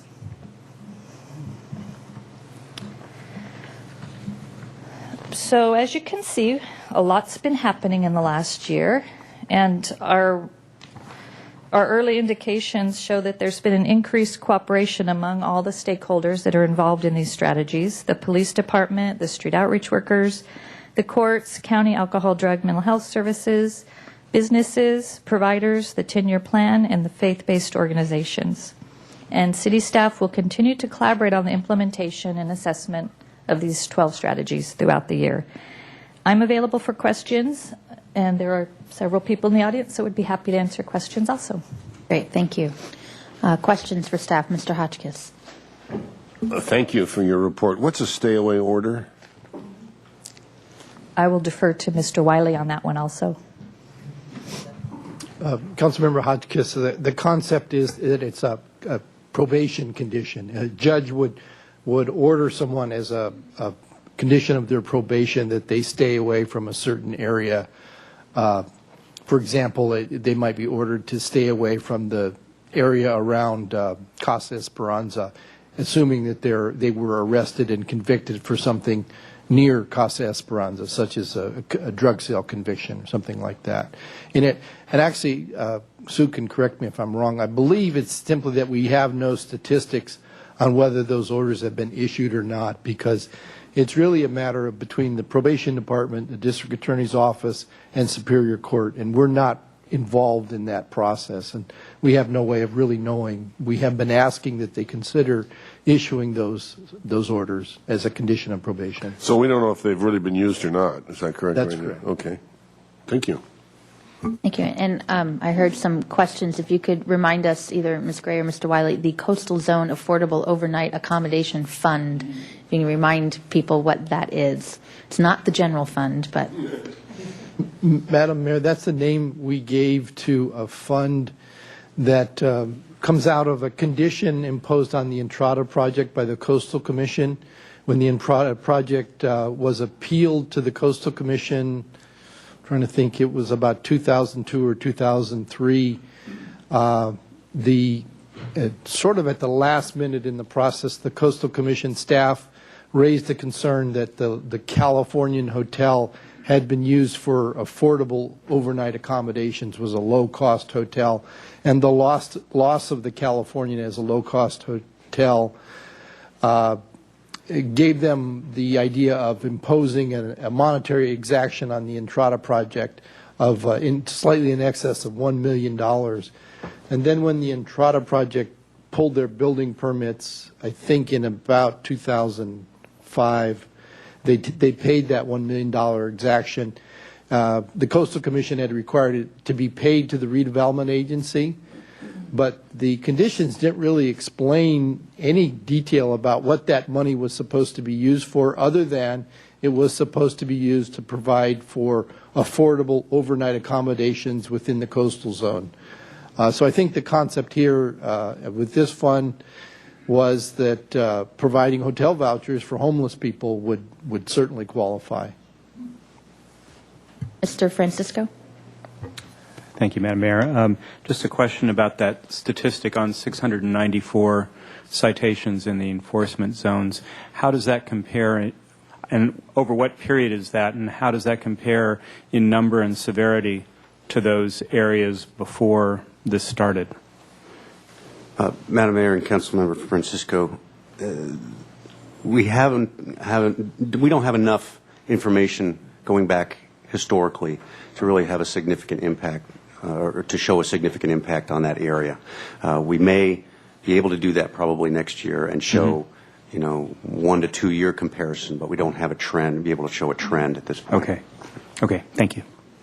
Thank you. If one public comment, John Butney, come on up. Perhaps another one. And, well, I need a slip if you want to speak, You know how it works. Mr. Butney. Madam Mayor, members of the council, my name is John Butney. I'm executive director of the county's 10-year plan, Bringing Our Community Home. I submitted, I should clarify my role first. When this was put together, the 10-year plan was asked to coordinate the work of item number 5. The coordination between street outreach and the police department. I was asked to give some numbers, but I felt that numbers really didn't sufficiently explain the work that was going on. So I wrote about a 5-page report. I don't know if the council's got that. Okay, I made copies, so there are 8 here for each council member. It'll give you a much better idea of exactly the kind of work that's going on. And what I'd like to do, how much time do I have? You have a minute, but I might give you a little more if there's questions from the council. He's fine. Go right ahead. What I'd like to do a little bit is talk about the jail discharge program. We have a discharge planner in the jail who works with homeless inmates. And that was not in existence when this whole thing was put together. And because a large portion of the 12-point program had to do with basically the kind of activity which would put more people in jail, it really became imperative that we have somebody working in the jail with that population. We had street outreach workers working with the homeless. We have police working with the homeless.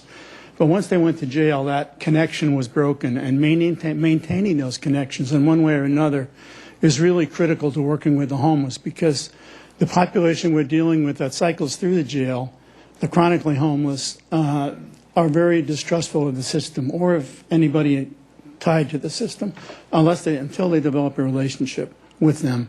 So having a discharge planner in the jail really closed that gap. And what's happened in the discharge planner started in November, so we're just finishing up our 5th month. and I wanted to give you an update on the numbers. We've seen 185. We had a funny thing happen this month in March. Until the first 4 months, there were about 30. We averaged about 30 hit contacts a month with homeless inmates. This month we had 50. And I asked Tona Wakefield, who was our discharge planner, what the difference was. She said, I had just had more time to spend in the jail. So we know that there are a lot more people in the jail that we're not able to reach. Tona only works 25 hours. Well, she gets paid for 25 hours a week. She works more than that. But we're working now to go full-time with that position starting on July 1st. What having someone in the jail has done is it really has created another whole way of coordinating the work of dealing with this population. Tona works with the city police not only in Santa Barbara but in Lompoc and Santa Maria. And the idea is when they arrest a homeless person and send them to jail, they call Tona and let Tona know they're coming. The outreach workers do the same thing. So we're really developing a much tighter system of working with the homeless. And if someone gets to jail, when Tona interviews them, she finds out if they have a caseworker, if they're on medications, what some of their needs are, and she brings in people that they're already working with to become part of their discharge plan. Tona is also part of the whole network of restorative justice, which includes the courts, the public defender, the deputy, the district attorney, probation department, parole department. I think that's most of it. So she is now working with all of those agencies to focus on the homeless who are in jail, to work out alternatives to them just being discharged back on the street, which is the whole idea of the program. Tona also works with 5 or 6 different county agencies and with a number of agencies that provide shelter and housing. The most difficult and most disappointing aspect of this work, not only for Tona but anybody who's working with chronically homeless or the homeless on our streets, is there's no place to send them. There are very, very few places, as you know. The shelters can take so many. One of the things that's unique to this population of people is many of them are not served by the traditional homeless shelter structure. For one reason or another, they have trauma, they have PTSD, they have different fears, and they're not able to live in a situation where there are locked doors, where they can't get up at night and go outside and walk You do around. need to wind up, though. Okay. Thanks. I just want to talk about the kind of housing that we need for this particular population. The housing that we're building, especially things like El Carrillo, really do make a difference. But we need housing that is extremely low demand. And some of the terminology is a wet shelter. In other words, you don't have to be clean and sober to be in the shelter. You don't have to accept services. That kind of housing is also called safe haven housing, and it's very effective in other places in the country. We don't have anything that really approaches that here. We have some things that are close, but nothing that's really suited for that. If we had about 50 units of that kind of housing, we could completely change the face of downtown Santa Barbara. I want to give you one cost comparison that we figured out recently. Excuse me, Madam Mayor, I want to ask John Butney about the cost comparison that he's about to explain. Yeah, I'm giving you a little extra time because this is a new program that we funded, and I don't think people realize what it is. So that's Right, why. it really is. So and it was others take note about the extra time and why. The Thank you, first Mr. year House. was funded by the city and the county. The second year is being funded by the city and the county, and hopefully Lompoc and 3 of the other cities. Plus, we'll have to raise other funds as well. But it costs about $7,500 a year to maintain a person living in the El Carrillo. Anybody want to guess what it costs somebody to stay in jail for a year? $27,500. Thank you very much. The math there speaks for itself. Great. Thank you. And again, I allowed for extra time because I think it's an important, we don't really know, and you needed to help us figure that piece out in the project. Mr. Dixon, you're back up, and then followed by Bob Hanson. Madam Mayor, council members, John Dixon again, from Tri-County Produce on Lower Milpa Street, one of the areas hit by all this. Good stuff in all the 12-point plan. I think I had a lot of the meetings that led up to some of those, and definitely support it. I think that I just wanted to publicly say once again that it's no secret that Cabrillo Ballpark is a pretty bad mess, and I think one of the answers there needs to be a lot more enforcement than we're getting, and of course we know that's another subject in itself with budget cuts in the police department and so on. But I think Cabrillo, there's been a lot of incidences where we have panhandling, people come across the street in our parking lot, we're constantly asking them to leave. That's a daily affair that we deal with, not to mention shoplifters. But and not just Tri-County, but the Habit and other businesses in the area are severely impacted by it. I wrote all of you a letter, I believe, an email, and one of my concerns is the Cabrillo Ballpark, the fencing around the ballpark. I know we're spending $25,000 on that. My question really is that going to solve any problems after spending $25,000, or are they simply going to go and sit on the other side of the fence? I mean, I watch day in, day out where you see a lot of them with their shopping carts or sleeping bags, and they put the bags over the fences to air them out every day, and their laundry and such, and it's an ugly mess. But I just wanted to bring that point, go public with that. It's no secret, and hopefully that the Lower Milpas area will continue to get some more attention and some more enforcement and solve the issues down there. Thank you. Thank you. Madam Mayor, I have a question, Yes, Mr. go ahead, Dixon. Mr. White. Yes, I received, as like others did, I'm sure, your email about the ball field, and you're questioning that investment. Are you questioning that you think that that's money not well spent at this point? I think my question is it being put there to solve a problem, and is that really going to solve the problem? I'm not so sure that a fencing truly will solve the problem if the particular group of people or type of people that want to just hang out there all day with their shopping carts and bicycles and dogs and mess, that they're just going to go from this little circle where the fence is to the other side of the fence, and we still have the problem after spending $25,000. That's the question I would have. Thank you. Thank you. Mr. Hanson, and followed by Jack Wilson. Excuse me, Madam Mayor, I'm can sorry, I- Mr. Hotchkiss, did you have a question? Yeah, I wanted to direct Mr. Dixon's question to staff. What are we moving something from A to B by putting up those fencing? Madam Mayor, Councilmember Hotchkiss, this request came before the Community Development Human Services Committee as a Community Development Block Grant application, and I know that it came from the Parks and Recreation Department, and I know they have heard from a lot of their people who play ball there that will help solve that problem, so that the ball field park will be open only to those people who have paid to use the field to play ball.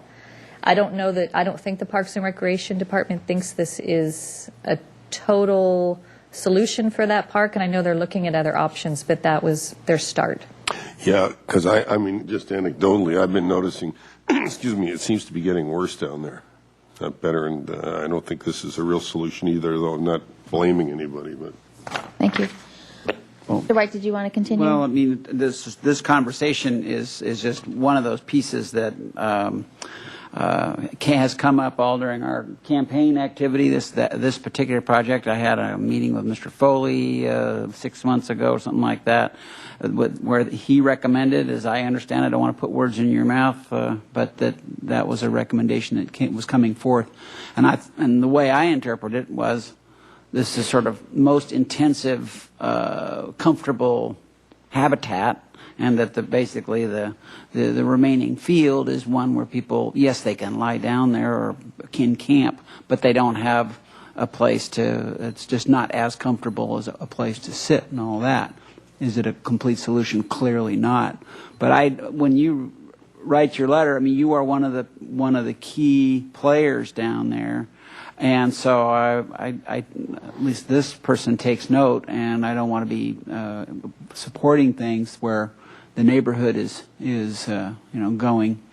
thinks it's a poor idea. So Well, it's also, I think, from if you want to call it cosmetics, but here we have a beautiful beachfront area of Santa Barbara, and now we're going to start putting a big fence around it. That also is unfortunate that we have to do that kind of a thing. Well, That's I don't for think sure. anyone's calling this a solution, and certainly moving people around town is not a solution either. But I think in terms of a short term, that was the thought process, and I know it went through the Human Services Committee process. Mr. Bossi, did you want to? Madam Mayor, I just wanted to echo basically what you just said, is that I don't think for all the problems that are happening, there is not one silver bullet, one thing that's going to completely solve this issue. I think, as we've shown through all of these 12 strategies, it's definitely a collaboration. There are a number of ideas going into these to make our way towards making the situation better out there. I know the fence around Cabrillo Ball Field is one idea. Another one on that particular strategy were future capital improvements. I know it's in the city's capital program for the year 2014. It's also been put on a slate as a possible redevelopment agency capital project, and to do improvements on Lower Milpa Street, including lighting, additional sidewalks, and things like that will hopefully, again, be a benefit, a small bit of progress towards a possible solution in the end. But again, it's going to take a number of things to make a significant difference, and so that's what we're trying to get with all of these. Okay, thank you. Thank you, Mr. Dixon. I appreciate Madam that. Mayor, if I may, Yes. I just want to add that and echo that the police department's always down there in one form or fashion, and we have a number of areas that they work on. One of the issues with dealing with the individuals that hang out at that park is that they're very resistant to treatment. They're very resistant to really any kind of support or outreach services. It calls to mind the Fig Tree many years ago, where that was the place to hang out, and you couldn't blast them out of there. And only when the freeway was literally cut them off that they found another place to hang out. And unfortunately, Cabrillo Boulevard or the ball fields is that choice right now. And so we've been working with the city attorney's office to look at the permitting process for people who use the parks, whether they have the legal authority to isolate that park or if it becomes an open park. We've also held some of our briefings down there, and we continue to have our bicycle and restorative policing officers work down there every day. So we continue to work hard to make sure that park is clear, but unfortunately we're dealing with the rights of the individual versus the rights of the community. So, Thank you for that clarification. Okay, Mr. Hanson. Yeah, we have the police department here. I'd like to ask them a question. Paul McCaffrey mentioned when they were talking about marijuana, there's more than marijuana dope around here. There's other dope happening. Do you know of the other dope that's happening in this community? You need to address us, Mr. Hanson. You know that. You need to address the council. So if you have a Do question, you want me to tell you what the other dope is? you have a minute 40 to say what you need to well. say. Anyway, if you were to ban, let's say, smoking cigarettes in the parks and beaches, a lot of them would leave because they like to smoke cigarettes.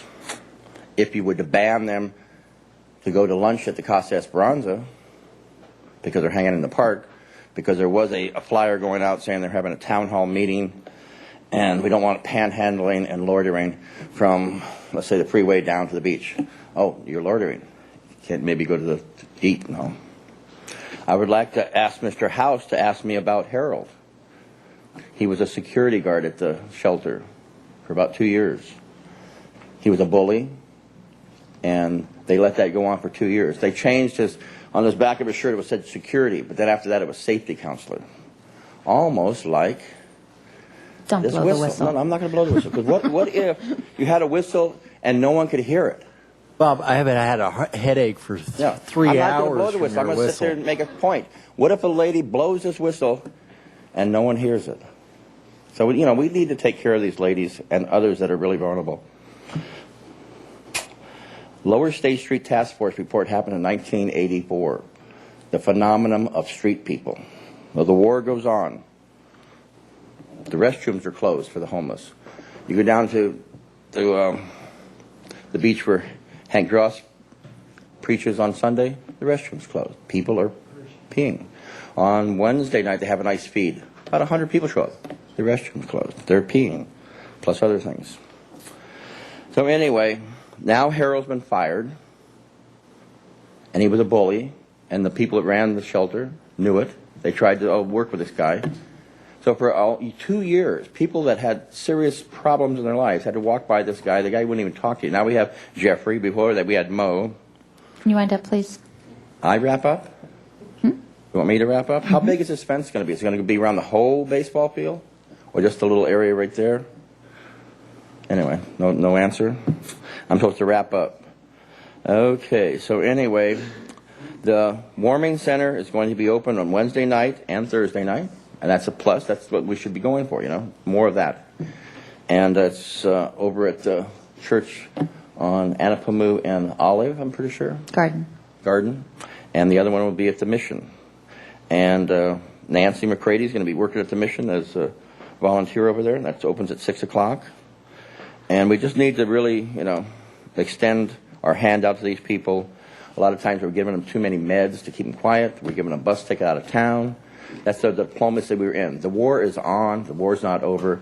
And this committee used to be called the Committee on Community Relations with the Homeless and all. Well, now it's a different thing. It's just, the issues. Thank you. The war goes on. Thank you. Thank you. Jack Wilson will be followed by the last speaker, Ruth Wilson. Madam Mayor, City Council members, I have this is a big problem, big situation, I know. I have a small thought that's gone through my mind, and that it's just in the process of developing that I would like to share with you, and maybe discuss more with you later at some time. But my thought is that if we had people from transition helping in the city of Santa Barbara, like the streets, in downtown, if they were helping doing some of the work in the cleanup and so forth, that maybe working with the downtown organization, that that could be a positive step for them and a positive step for the people in the community, looking at them and knowing that people in transition can be doing something positive for our city. I do think that it should be something like maybe the people from transition, from Newhouse 2 and Newhouse 3, that are people that are trying to improve their lives, that are looking for work. And what if we had maybe some of the funds from the downtown organizations that are going to have funds donated to them later in this year, having some of that money be used to help pay these people something or other for doing that. They would have work, they're looking for work, and Santa Barbara could look at those people and say, there's something positive going on with people in transition. These people want something better and something more. Anyway, thank you very much. Thank you. Last speaker will be Ruth Wilson.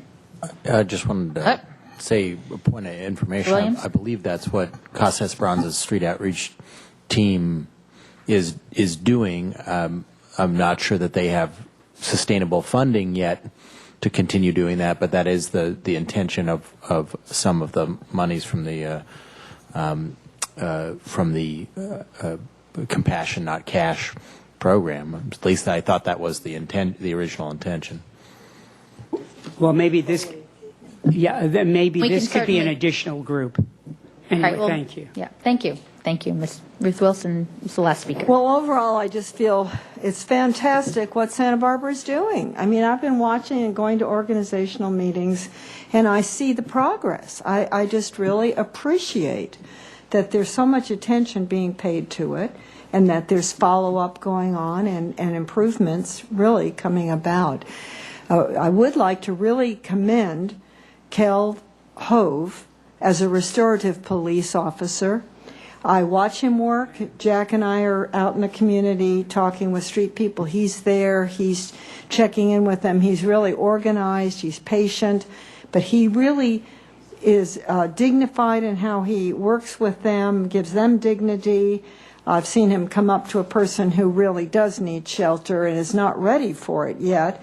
And he's just available. You know, he'll say, "Are you ready yet? Could I do this for you? Could I do that for you?" I just think he's terrific, which leads me also to say the main thing I want to say to you is this requires so much patience. You know, a lot of times I'm an organized person and I like to think, let's clean it up. Come on, let's get out there and take care of this problem. But you know, they're all individuals, and we have allowed a group to come in at Ocean Hills Loft for Holy Chaos on Sundays from 2 to 4. And you know, that's a very successful group because it's their group and they feel equal. Everyone in there is equal. God's in that group. Family feeling is in that group. Love is in that group. But even in that group, and we've seen some great success come out of there. We have a guy right now who's just looking terrific, 6 months sobriety, working, feeling happy and glad to be there. Family feeling lots of love, but it's still slip and slide. You know, we have to still, okay, we retreat. We're sorry to hear, you know, one person got housing and now he's fallen off and he's drinking again. But we're not giving up, and it's one at a time. And please be patient and understanding. Thanks. Thank you, Ruth. That closes public comment. I have a question. I'm not quite sure who to ask it, whether it's staff or anyone. In today's News Hawk, there was an article about the County Alcohol, Drug, Mental Health Department cutting services, and actually it looks retroactive to last March 15th, for 600 to 900 indigent people who need services, meaning looking at cutting mental health services for people who don't have insurance, and I'm sure that could be the CARES program or something like that. So I guess my question is, how does that affect our program when in terms of coordinating with the street outreach, various programs, or with the police department, if there's no place to take people without insurance? Have we been informed of this, Mr. Butney or Mr. Foley or our or our own PD? If you can, have you heard this, or what's been the change in practice? I've seen the article. We've heard no changes in our practice. We utilize CARES a lot, and we utilize mental health services with our restorative policing, and we also use them for our chronic offender program, where they'll, even though that they are primarily suffer from alcoholism, they have a dual diagnosis problem. So we utilize them a lot, and we've not heard anything. Okay, but I mean, it seems like Mr. Foley, did you have something you wanted to add to that? Come on up, because I think it's an important issue as it relates to how the services in our city, how that, in terms of people out on the street or people not getting services or not getting services, and us moving around a revolving door. Mr. Foley, could you enlighten me here? The council should be deeply concerned. A unilateral decision was not brought to the Board of Supervisors, despite the fact that the board made very clear in the coming year they did not want to see cuts to indigent care for people who do not have Medi-Cal. But apparently on March 15th, the number of beds that are contracted to Vista Del Mar for emergency psychiatric placements were cut from 12 to 5, despite the fact that almost all of those beds were full and all of those beds were being used. If you read the News Hawk article, it's very specific about the fact that those beds were being used and those are being cut due to budget deficits.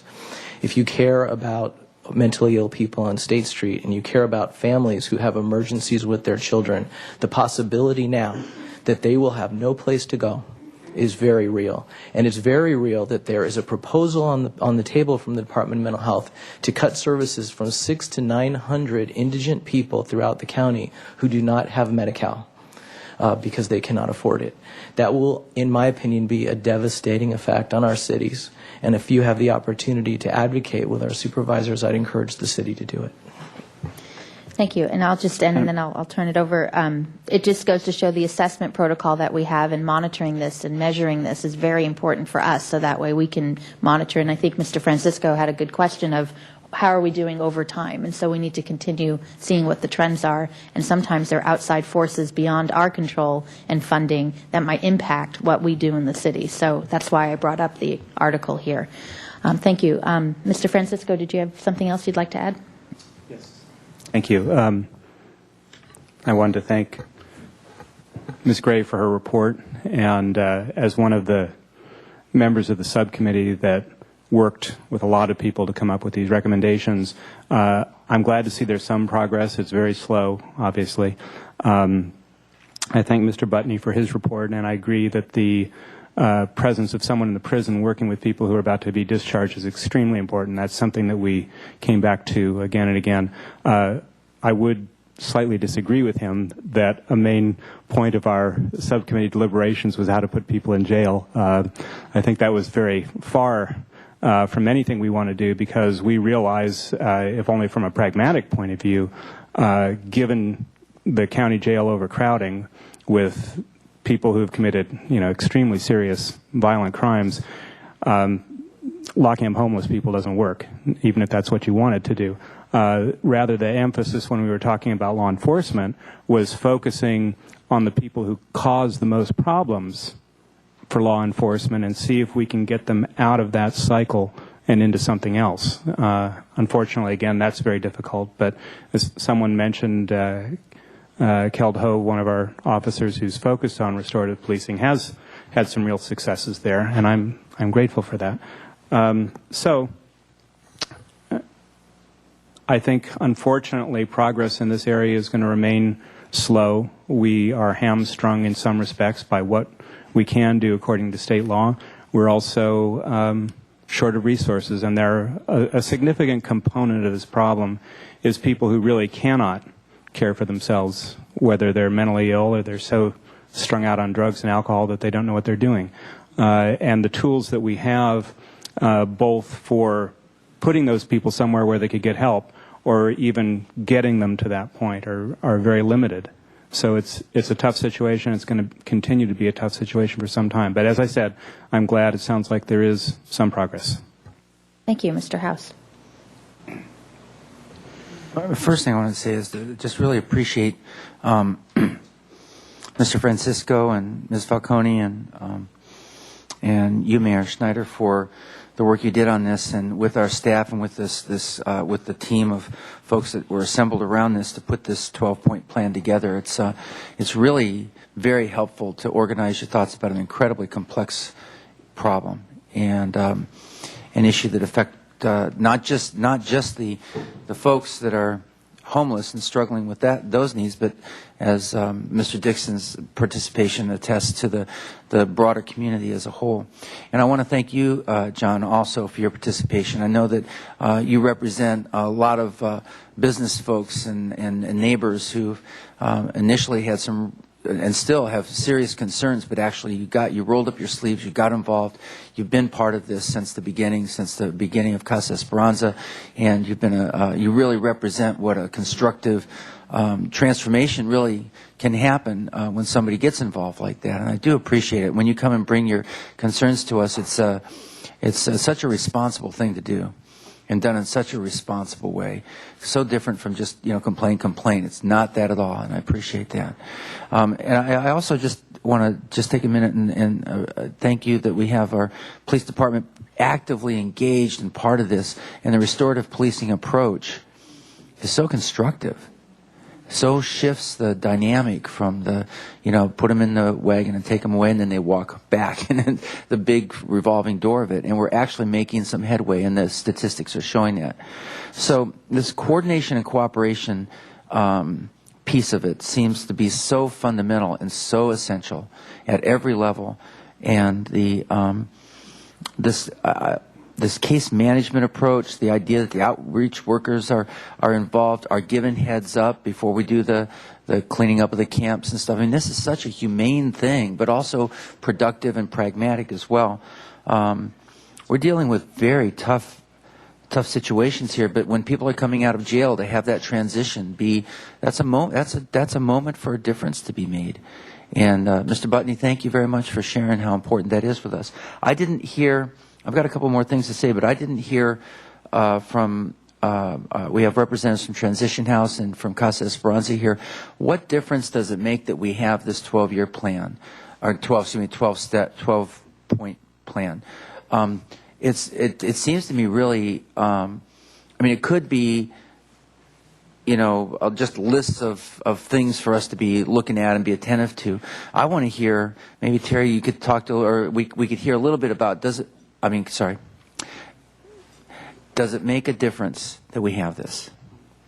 And Mike, really, can you tell us, does it make a difference that we're doing this? And if it does, what's the difference that it makes that we're doing this?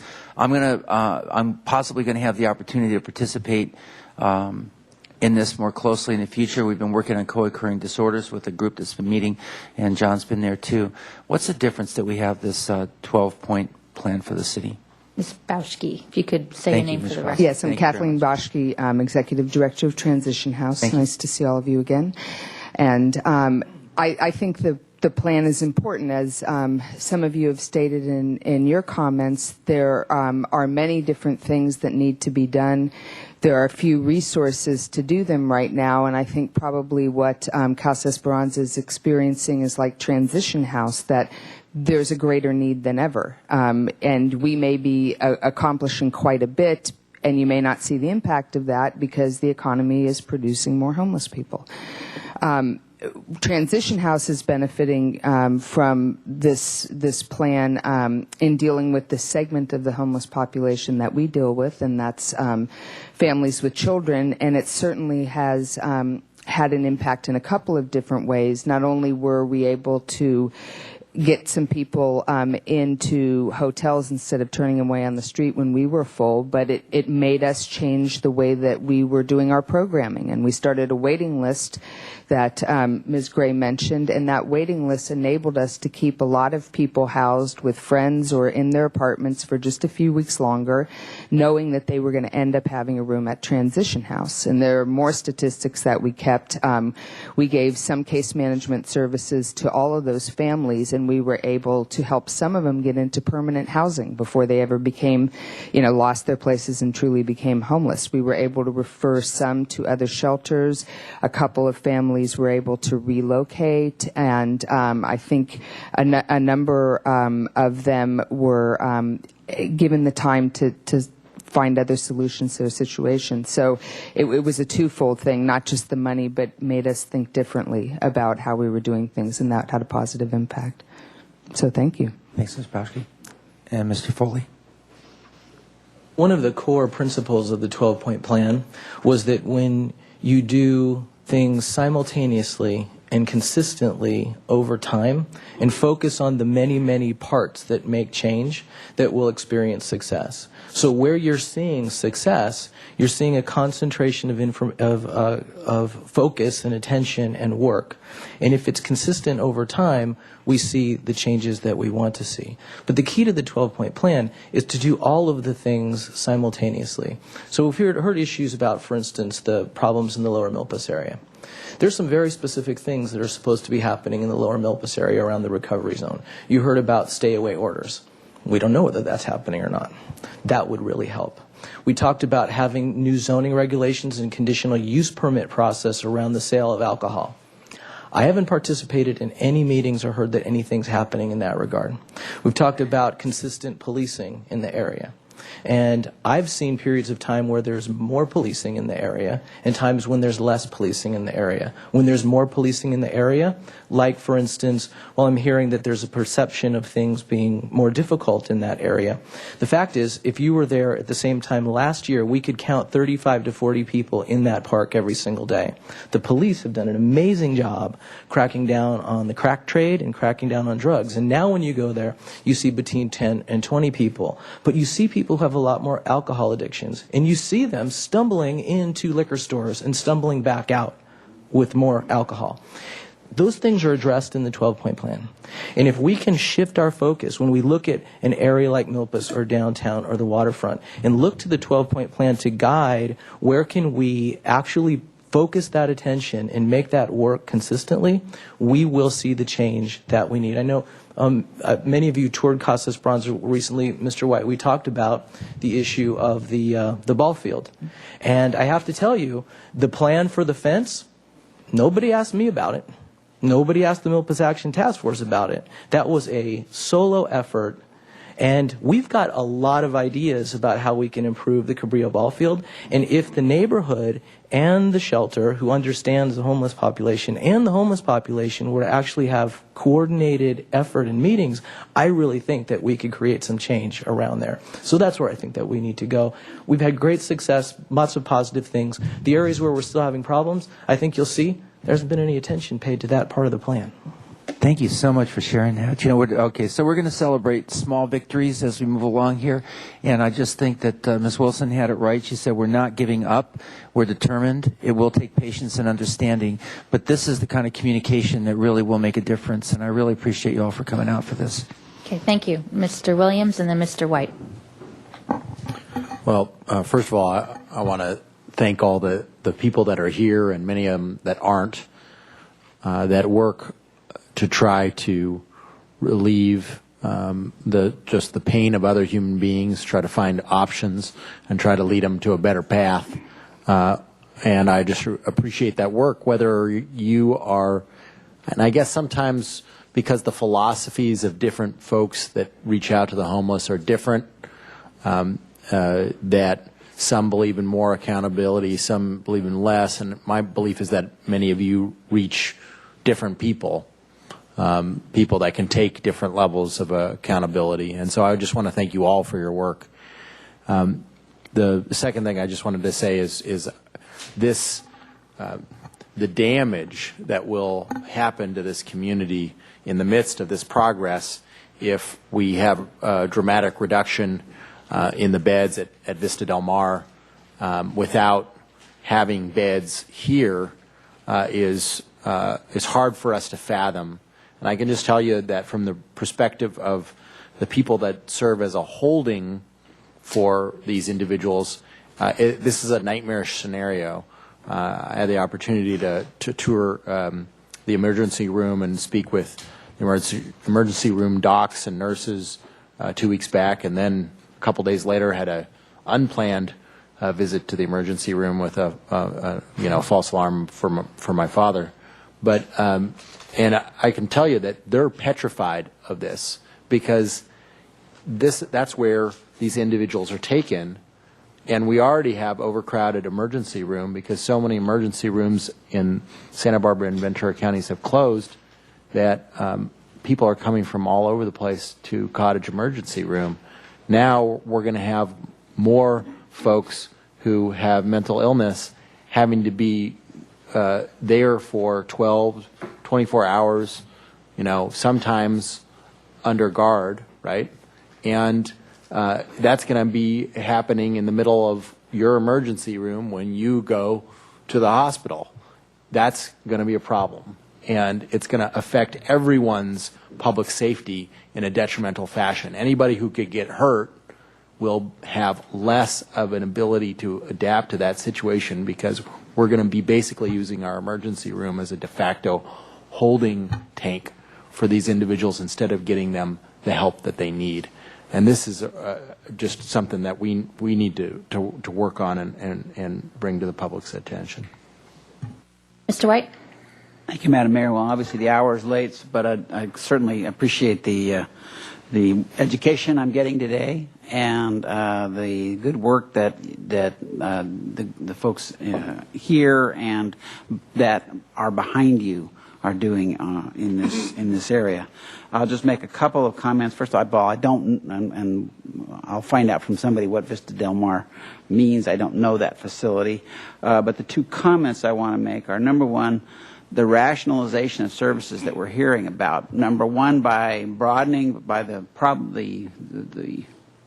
review that you folks did of the problem as a whole, and looking for the gaps and looking for the way to stitch together a complete look and then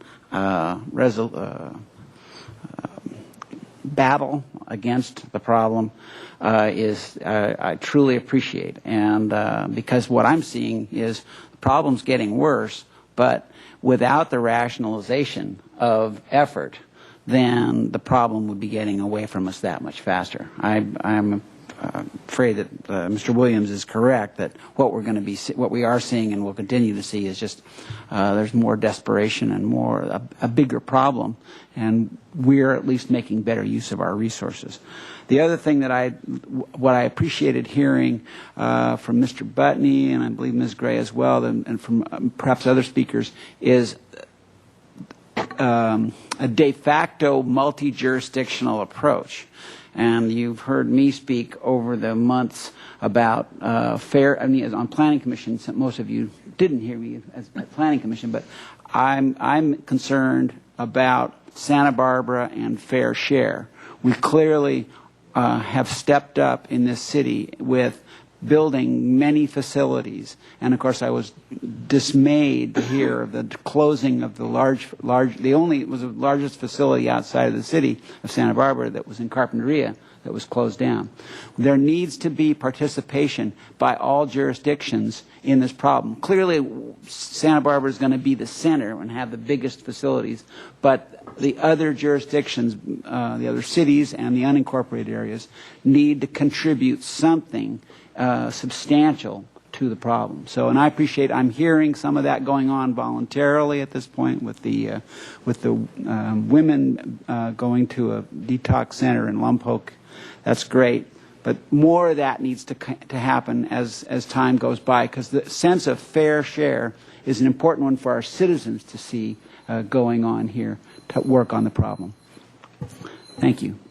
Thank you. There's no motion that's needed. I just want to extend my thanks to staff for a good report, and again, my appreciation to Councilmember Francisco and former Councilmember Ia Falcone and working on this. I think it's a good document, and as long as we continue looking at this and assess it, and like you said, focus on all 12 points, simultaneously as much as we can, I think we'll see some progress. So we look forward to the alternate giving campaign launch in April. And I'll just put a plug in for the census, Get Counted, because it's funding that comes back to us for services just like these, and it's due April 1st. How's that? Okay, that's it for this item. Thank you all for being here. We have item number 17. Item number 17, introduction of ordinance for cancellation of management salary increase and suspension of salary increase for supervisors. Recommendation that council introduce and subsequently adopt by reading of title only an ordinance of the Council of the City of Santa Barbara amending ordinance number 5485, the 2008-2010 salary plan for unrepresented managers and professional attorneys. Thank you. We're still meeting up here, so if you need to chat, please do that outside council chambers. Okay. Ms. Schmidt. Madam Mayor, City Council members, Christy Schmidt, Employee Relations Manager. And as you know, we've been meeting with all of the city's bargaining units over the last several months in an attempt to negotiate labor concessions that will help us deal with the $9 million anticipated budget shortfall in the general fund. Those negotiations and discussions are ongoing with all of the groups. In the interim, both the managers and the supervisors had scheduled salary increases for April 10th, 2010. And so the action today is to postpone for the supervisors that salary increase pending a full agreement on a package of concessions, and also with the managers to eliminate that salary increase with the anticipation that that will be part of an ultimate package of concessions from the management group. And also for the police chief and the fire chief and the deputy police chief and the deputy fire chief, there was a 3% increase effective the same time, and this action would also cancel that increase. We do expect that there will be an additional labor concessions from management consistent with what we agreed to with our other bargaining units. In addition, the supervisors, although this action here is to postpone the increase, we did reach a tentative agreement with our supervisors today on a comprehensive package of concessions that would provide up to 10% in labor concessions, including a furlough, suspension of the vacation cash out, giving up this salary increase, and them paying an additional $95 per month toward their health plan. So potentially 10% in budget concessions. So we're really happy that we reached that. Victor Garza is here, who is the president of the Supervisors Association, and it's noteworthy that this group did not need to come to the table at this point to negotiate labor concessions. They do have a valid labor agreement that goes through January 2011. Nonetheless, they did negotiate in good faith, and we did reach an agreement today, a tentative agreement. In the current fiscal year, delaying the salaries or getting rid of the salary increase for managers will generate $34,662 in savings, with $26,150 of that to the general fund. I'd be happy to answer any questions. But just to be clear what we're doing, this is the tentative agreement. We still need to come back to council to adopt at a future council meeting, assuming we agree with the tentative agreement, which we'll discuss after this session. So just to put out there that that's not what we're doing here today. We are looking at a cancellation or postponement of a benefit and salary increase that was due to happen in April.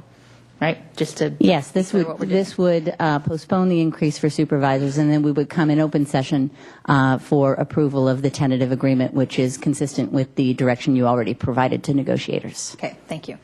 So we do need to make a motion to make that happen. Any comments, Mr. Williams? Move staff recommendation. Second. Okay, moved and seconded. All in favor? Aye. Aye. Okay, thank you very much. That was easy. Next items, Brenda. Did you want to? Were you saying, Mr. Yes, Madam Mayor, Armstrong? we would recommend that you delay. Would we just pull item 18 and you only consider 19 and 20 in closed session? Okay. So item 19 and 20, Brenda, if you want to read those. Item number 19, conference with legal counsel pending litigation, and item number 20, conference with labor negotiator. Okay, and I don't expect we'll be reporting anything out from today, so we will adjourn from closed session, and that's it. There we go. We'll adjourn from there. Thank you very much.